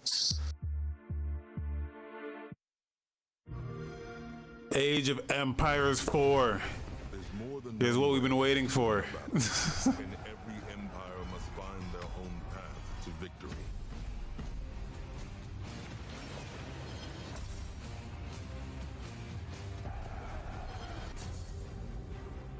Whether you strike from afar or ambush up close, the Malians will use wit and strategy to outmaneuver their opponents and gain the advantage on the battlefield.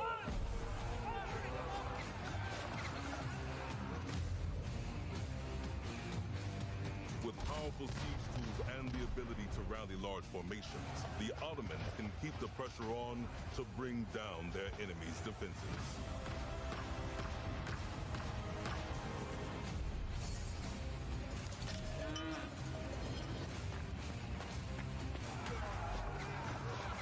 When the drums of war beat, how will you emerge victorious? History is in the making, and your place in it has just begun.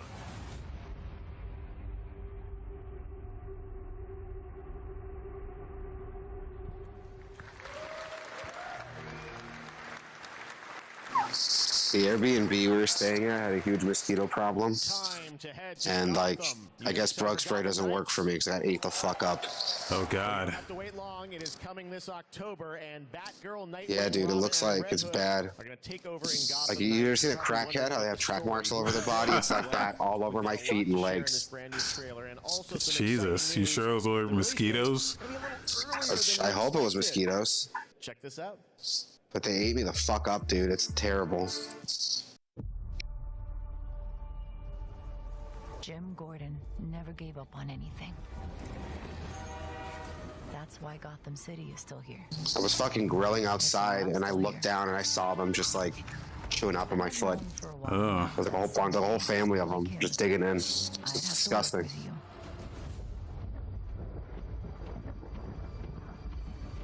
I've seen plenty of criminals in my How the fuck does this game manage to look worse than Arkham Knight? Like, what the fuck?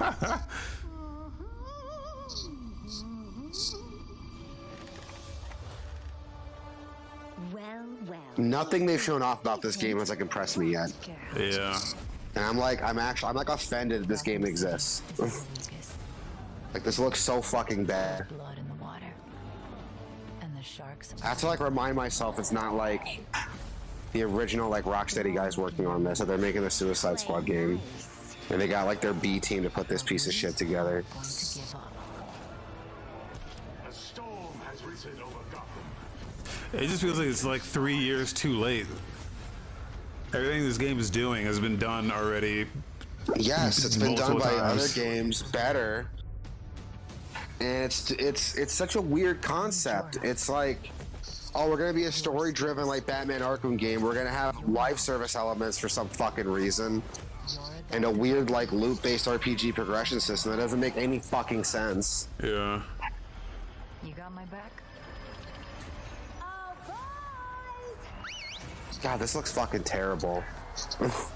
Even though it's like all we've seen is like cinematics, even like the little bits of gameplay they show off, like doesn't look good. Like the game looks worse than Arkham Knight, dude. Like, how does that happen? How does that happen?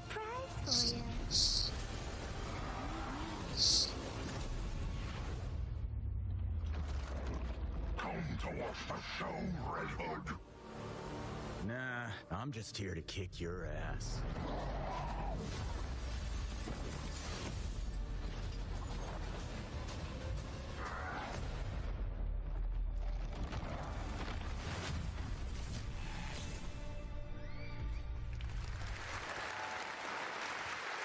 Pretty good trailer, right? October 21st now for Gotham Knights. All right, now it's time to announce a brand new game from a new studio. The global announcement of the ambitious new adventure game developed by Everstone Games. Jesus, this game comes out in like, what, 2 months? Open world RPG Yeah. featuring Looks action, awful. adventure, and martial arts set in a turbulent time in the Northern Song Dynasty. It's not a bet whether this game's going to be bad or not. It's a bet whether it's going to score worse than Avengers at this point.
Is it just the stream, or does the frame rate on this look like terrible? No, it's bad. All right. I hope it's like just the stream and the game doesn't actually look like that. Because if the frame rate's like that bad, I'm gonna skip this fucking game. Jesus, it's embarrassing. It looks good though. It looks cool as fuck. It's like a Chinese Breath of the Wild with like Crouching Tiger, Hidden Dragon physics. I was thinking like Ghost of Tsushima. Yeah, Ghost of Tsushima with like Crouching Tiger, Hidden Dragon physics. Like that fantasy, like Chinese martial art aesthetic. Like I'm into that. I fuck with this. As long as the frame rate like isn't that bad. It looks like it's running at like sub 30. They're trying to keep up with that. Yeah, it's early. I give them a pass. If you're gonna like show it off like a stage, dude, like yeah, I don't know, maybe just harsher because it's like it's a big stage. They got a chance to show their game off, and like this is what they picked. I'm such a negative asshole today. I don't know what it is. I'm just like not impressed with like a lot of stuff we've been seeing. But this looks pretty good. Like I'll see what the performance looks like when we get closer to launch, but I might pick this one up.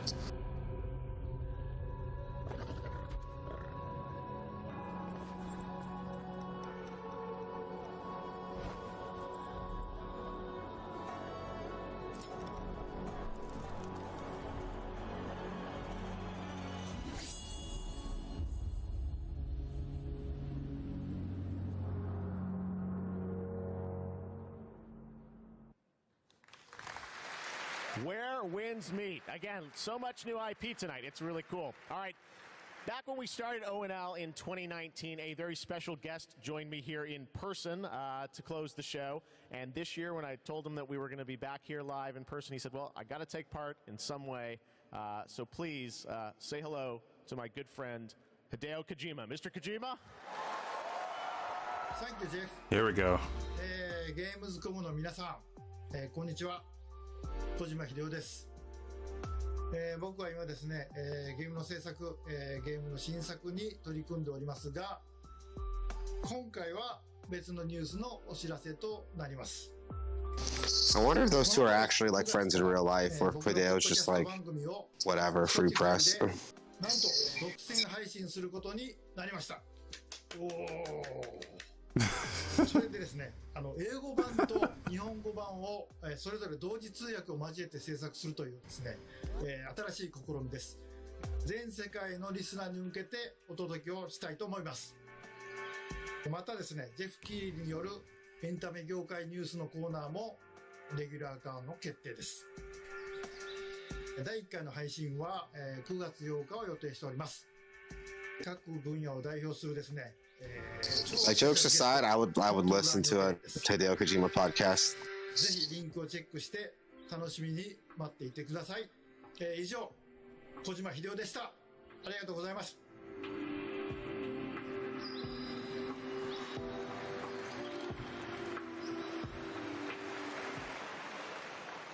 Interesting. Opening night live, we announced Park Beyond from Limbic Entertainment. Yeah, very interesting. And this year, they've got an awesome booth experience for those of you here in person. And for those of you at home, we've got a brand new trailer that shows you more of this incredible amusement park. I wonder how he's gonna like. I don't know how good he is, like, you know, off the cuff, just speaking. Like, I haven't watched a lot of interviews with him. He doesn't seem like the most charismatic person. There's got to be something else to it. I don't know. It's a little weird, I think. Yeah. He's like, he's a weird dude, but he's not like, I'm gonna host a podcast weird, you know? Yeah.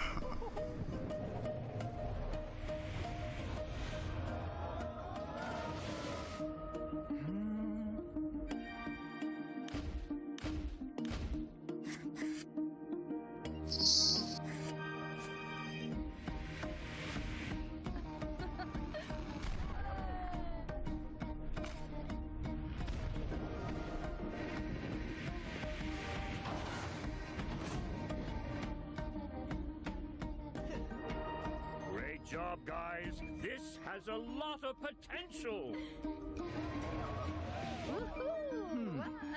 Couldn't we go a step beyond? Ta-da!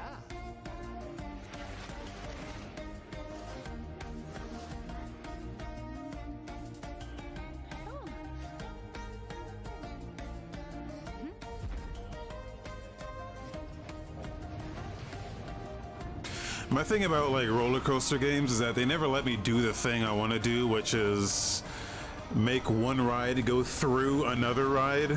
Not so they crash, obviously, but so they can kind of like interact with each other. With each other? Yeah, I know what you mean. Park Beyond, coming soon. Yeah, that would be cool to see. I love the diversity of games we have here. Amusement Park Simulator. I love Theme Park back in the day. Great to see that's coming out from Limbic. Or like build a ride that's like, that takes up the whole park. You know, like one main attraction ride that goes to the whole park. You can't do that either. Yeah. It's like very limited. At least all the ones I've played have been limited. Let's check it out. All right, I'm over here at the mini booth with Oliver. This is the mini concept Aceman reveal. This looks so cool. I'm glad you like it. Well, let's take a look and learn more in this trailer.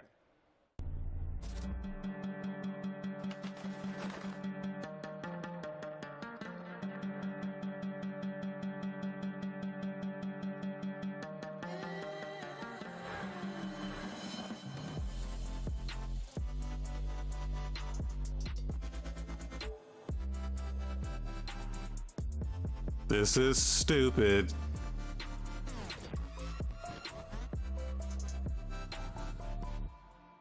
Oh, this looks so cool. I have so many questions for you, Oliver.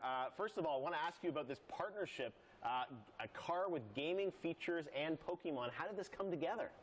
Yeah, first of all, let's talk about Gamescom. You know, Gamescom... I mean, it's not that dumb. Didn't like Ford or something have a partnership with like Bungie and they made like some special edition like Halo 3 wrapped like Jeep or something? Such a great event. We're making that up. I think I remember that, like a Warthog style Jeep. They had like a Warthog style Jeep. They had another one that was like a regular Jeep, but it had like a Halo wrap around it. Like it had this like, it had all this Halo decal all over it. My buddy like almost bought one, but it was like an insane, like stupid price. It was gonna be his first car, and I'm like, dude, don't. I would regret that in like I would 10 buy years. a Warthog. but I would not buy First this. of all, it's all about the Aceman's gaming features. It's I designed wouldn't to buy be either. playful. The Pokemon That's just mode me. I'm renders not a you big car inside guy, of the so I'm not Pokemon. like Then you can connect your game cars don't like console excite to your me. Mini. And all you notice is a lot of details referencing Pikachu in particular. Yeah. The Aceman is fully electric, just like I will say though, like as someone who's not even a car guy, this car looks ugly as fuck. they're a perfect match. Yeah. It looks like some Ghostbusters shit, dude. So indeed, there it is. We asked ourselves the question. Well, it's like a concept car. I don't even know who this is for though. Like who would buy it? Like Pikachu fans? Like it does with your smartphone. So we are promoting a playful mindset, just like our brand and Pokemon. So our Gamescom claim is play on, never stop playing. Well, speaking of never stop playing, will we see you next year at Gamescom as well? Yeah, we plan to stay in the game and play on for sure, like we always have from the get-go. So stay tuned. Awesome. All right, Oliver, thank you so much. And we've got much more O&L still to come.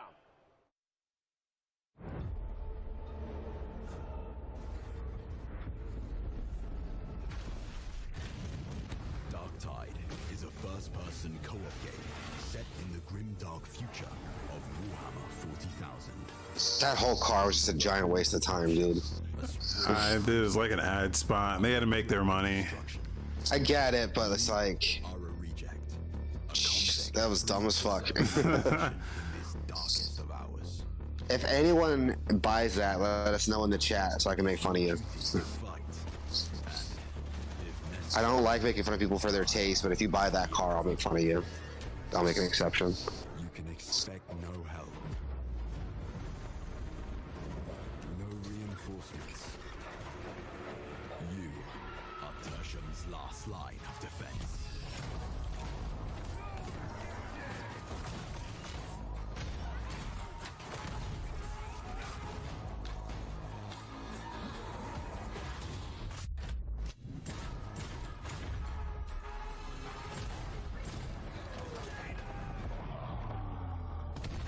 The battle for Tertium is about to begin.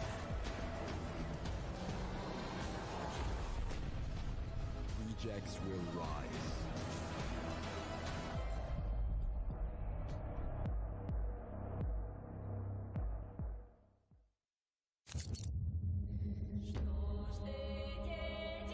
Once upon a time, there were two twin sisters, Zora and Yaga. You got it all wrong. Once upon a time, there was a freak with no face. Stop it! You can't hide from Baba, princess. How much longer you want to be a nobody? I just need to find the Red Oak. What you really want to find is the hut.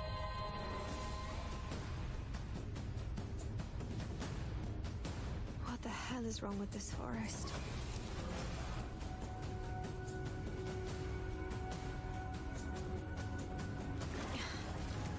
Not bad. You killed. You killed again.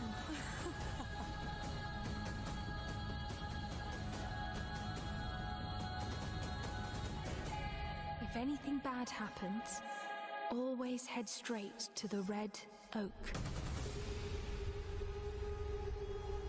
Some of these commercials are better than what they're actually announcing. The fuck is this? Yeah, dude, I'm still trying to figure this shit out. Red Bull gives you wings. Here's the story.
Now it is time for a final award, but don't worry, there is more on Saturday, so make sure to not miss our award show on Saturday.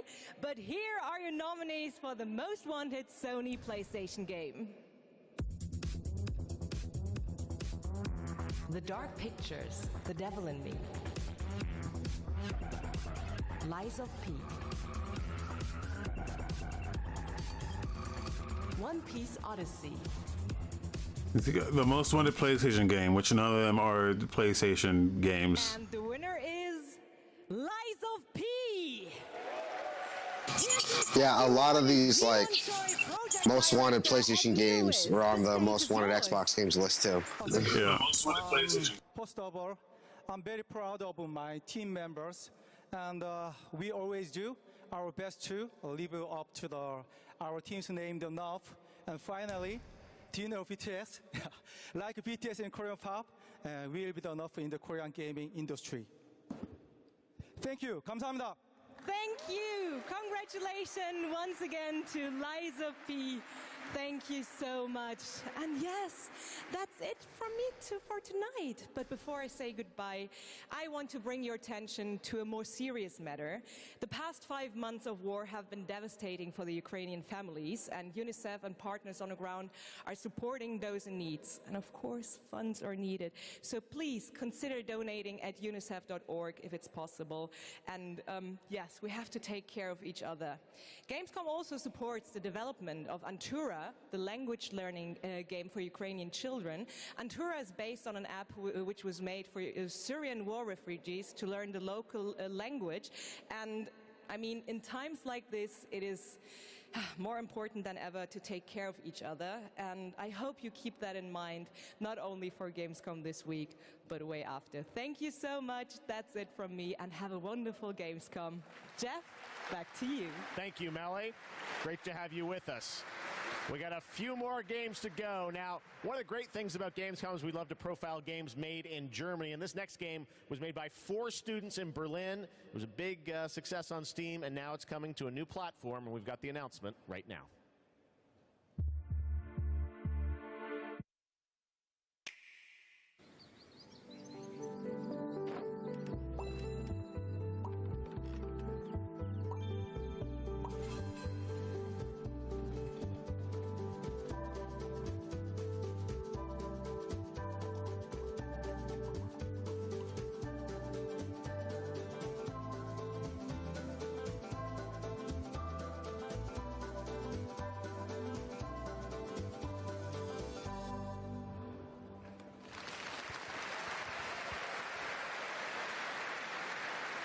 Cute, beautiful. Now we're going to get dark. The Outlast Trials. You guys excited for this game? The Outlast Trials we showed you last year at Gamescom Open Night Live, and we haven't heard anything since really from the team, and everyone keeps asking me, when are we going to get to play this? Well, tonight we've got the world premiere of the brand new trailer, and yes, some news on when you might get to play it. Here we go.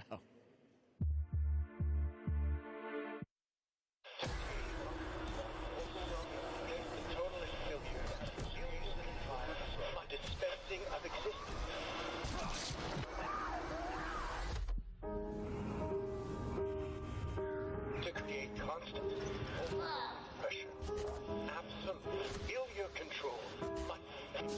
Bring that fucking law!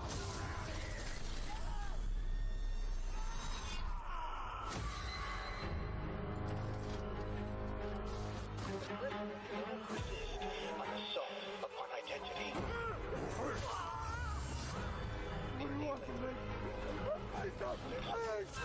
Establishment of guilt.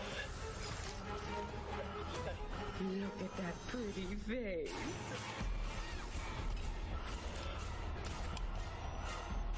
Progress and harmony.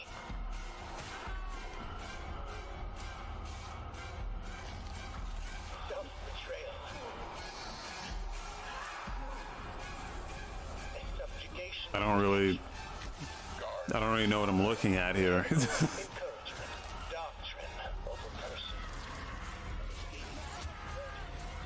Yeah, I'm just waiting for this to finish. I don't give a fuck about Outlast. I haven't given a fuck about Outlast, like, ever.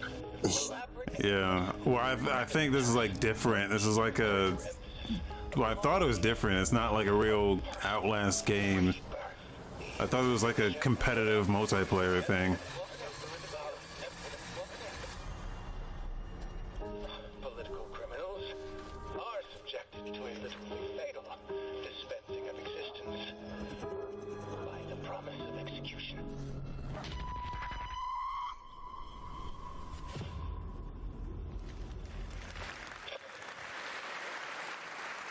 That's right. Some people will get to play something this year, the Outlast Trials. All right. Next up, we've got a tease Some people will get to play something. Studios, which a lot of the veterans that worked on the Battlefield franchise in Stockholm, Sweden.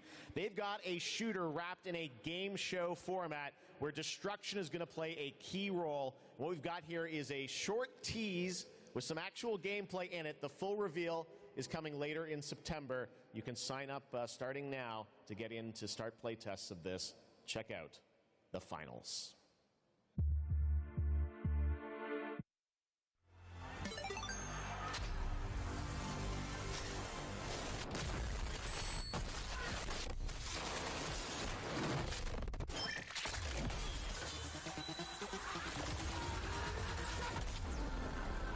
Yeah, as soon as I saw Nexon, I was like, there's no fucking way I'm playing any online game with Nexon's name on it. All right, we got one more game for you tonight at Gamescom Opening Night Live, and this is one we've all been waiting a long time for. Here we go. Beyond Good and Evil 2.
February. It's true, Dead Island 2 coming next February, and joining me now to tell us about this long-awaited game is Khan. Khan, great to have you with us. First of all, let's explain a little context to that trailer we saw. Who is that character that we meet? Thank you, Jeff. It's great to be here. So you just met Jacob, and he is just one of our 6 playable characters. Our I think it's cool that it's actually happening now, but I'd like to see some gameplay. You know, the cinematic was cool, but see what the game looks like. As you could tell. I see the tagline there, see you in Hell A, so it looks like we're heading to Los Angeles in this game? Well, our pulpy tone is kind of a love letter to classic cult Hollywood horror B-movies, so where better to set it than in Los Angeles, sort of a modern paradise gone to hell. Well, yeah, it looks cool. It's obviously over the top. I know you're working on the narrative for it. This game has been, you know, long awaited for many, many years. You guys have been working on it for a few? Yeah, I'm sure some fans would agree with you. It has been long awaited, but Deep Silver Dambuster Studios started work on it about 4 years ago. We were really lucky. We got to build it from the ground up. We got to focus on what we love about the franchise, the over-the-topness, and we think we've got a really great action RPG out of that. So let's talk about the gameplay. We saw the CG piece, obviously, but what can we expect from the gameplay when you show it? So Dead Island 2's gameplay is all about experimenting with your preferred zombie. I don't want to be an asshole, but like long awaited, really? I mean, once like Dying Light came out, that kind of ate Dead Island's lunch a little bit. I don't think anyone was like, I don't think anyone was like, oh, where's, I don't think anyone's like looking at like every E3, every Gamescom, like, oh, I hope they finally announce something about Dead Island 2. Hamtaro seems pretty excited. I'm excited that it's happening, but it's one of those things where like, oh yeah, that's happening. Here we go. Actually, they're showing gameplay here. Good shit. Maybe now I can get excited.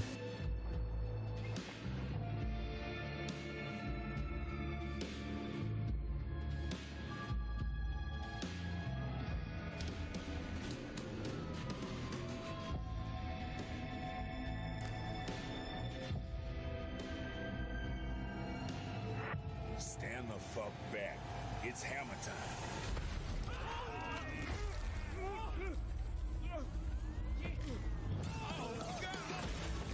Pud in the house, what's up? Yo, what up, Pud? I just did. I lost the story on what this game was supposed to be, you know? Because yeah, Dying Light was this game anyway for me, so. Well, I think the story was that like Dying Light had a bunch of like ex-Dead Island devs, and like they kind of split it off, so like they couldn't take the license with them, so they're like, we're gonna make our own zombie game with parkour and hookers. Yeah. And so like they just did it, and Dying Light 2 was supposed to be coming out like around the same time, and they're gonna be on like the shelf with each other, but it didn't happen. So Dying Light's kind of been like that replacement. Yeah. Dead Island. Pud says the graphics look great, gameplay might be clunky. I mean, wasn't Dead Island kind of clunky anyway? Yeah, that was like the point. It had that like system where you're actually like swinging the weapons and shit. So and believe it or not, I remember that, yeah. Version of that trailer you can watch online if you want to see even more. Dying Light had an option to turn that on, and I fucking never turned that shit back on. I was like, I'm not dealing with that. Reveals for Gamescom opening night live 2022. It's the weapon crafting I'm really excited for with Dead Island. Like, they were showing off some cool weapon crafting when they first showed it off. Yeah. But Dying Light 2 kind of has that, so it's like, you know, what is Dead Island 2 going to do now? Well, we're going to go back to Los Angeles and get ready for the Game Awards 2022, which I'm excited to announce will be live on Thursday, December the 8th, 2022 from the Microsoft Theater in Los Angeles. I haven't played the OG Dead Island in so long. I might go, like, rebuy it and give it a shot again. Gamescom, thanks so much for being a part of Opening Night Live. We'll see you soon. Yeah, because they had Dead Island, and they had Dead Island Riptide. And then, Dying Light. And and there was that other Dead Island spinoff that was like a stealth game. Remember that? No. Yeah, it didn't do well, so that's why you don't remember it. It was like how was it? It was a like a spin-off, and it was like a third-person stealth game, like Metal Gear Solid. Huh. I think it was called like Escape Dead Island. Oh yeah.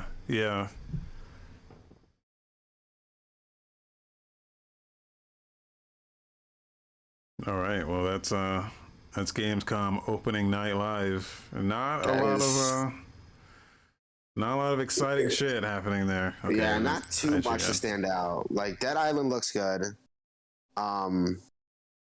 What is it? Island Life looks really good. That's one that I'm like really excited for. But other than that, I'm kind of like whatever with everything that got announced. Really, Life of P, or what is it? Live P. Lies of P. That looked good. Lies of P. Yeah. What are you playing, Arceus? Yeah, I was. This game's good. It's good. Yeah, it's good. Turns out it's good. It's I'll have to check it out. It's a Monster Hunter, but they smartly recontextualize a lot of Monster Hunter shit to kind of fit like what the Pokemon thing. So it's pretty cool. I'll definitely check it out. Like it's on my list of like shit to buy. Here's that Pro controller. Let's take a look at this real quick. Fuck yeah. The DualSense Edge. No date on it or anything. Just they got a trailer and they just explain. It's got customizable controls. You can adjust the stick sensitivity and the dead zones. It looks good. Trigger stops. Profiles.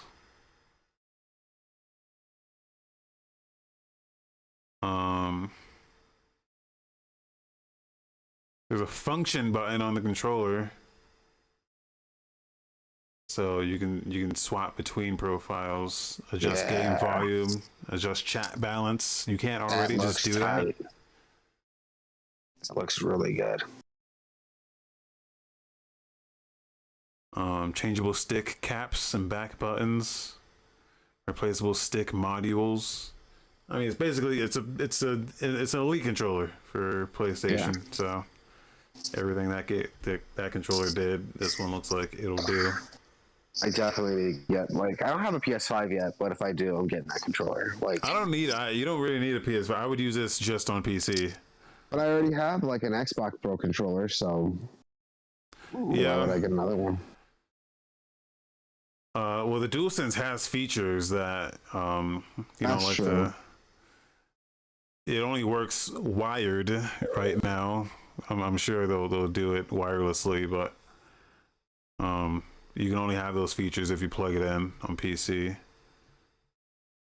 But there's no date or anything. They're gonna announce more in the coming weeks or months or whatever. So, but yeah, I'm definitely buying this day one because yeah, my Elite controller is starting to fall apart, dude. The grip is falling off. The grip is peeling off. It's like not bad. It's only starting to, just a little bit. But like the grips are peeling off. The buttons are kind of like sticking a little. The back triggers they're not like, they don't have a consistent click. Like each of the button feels different. Yeah. That's a bummer. So.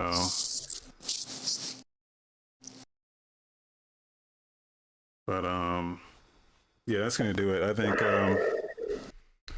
I'm done. I'm done for now. Yeah. So. Yeah, I'll head up too. I just got back from vacation, so like I'm like beat. I just want to eat something and go to bed. Yeah.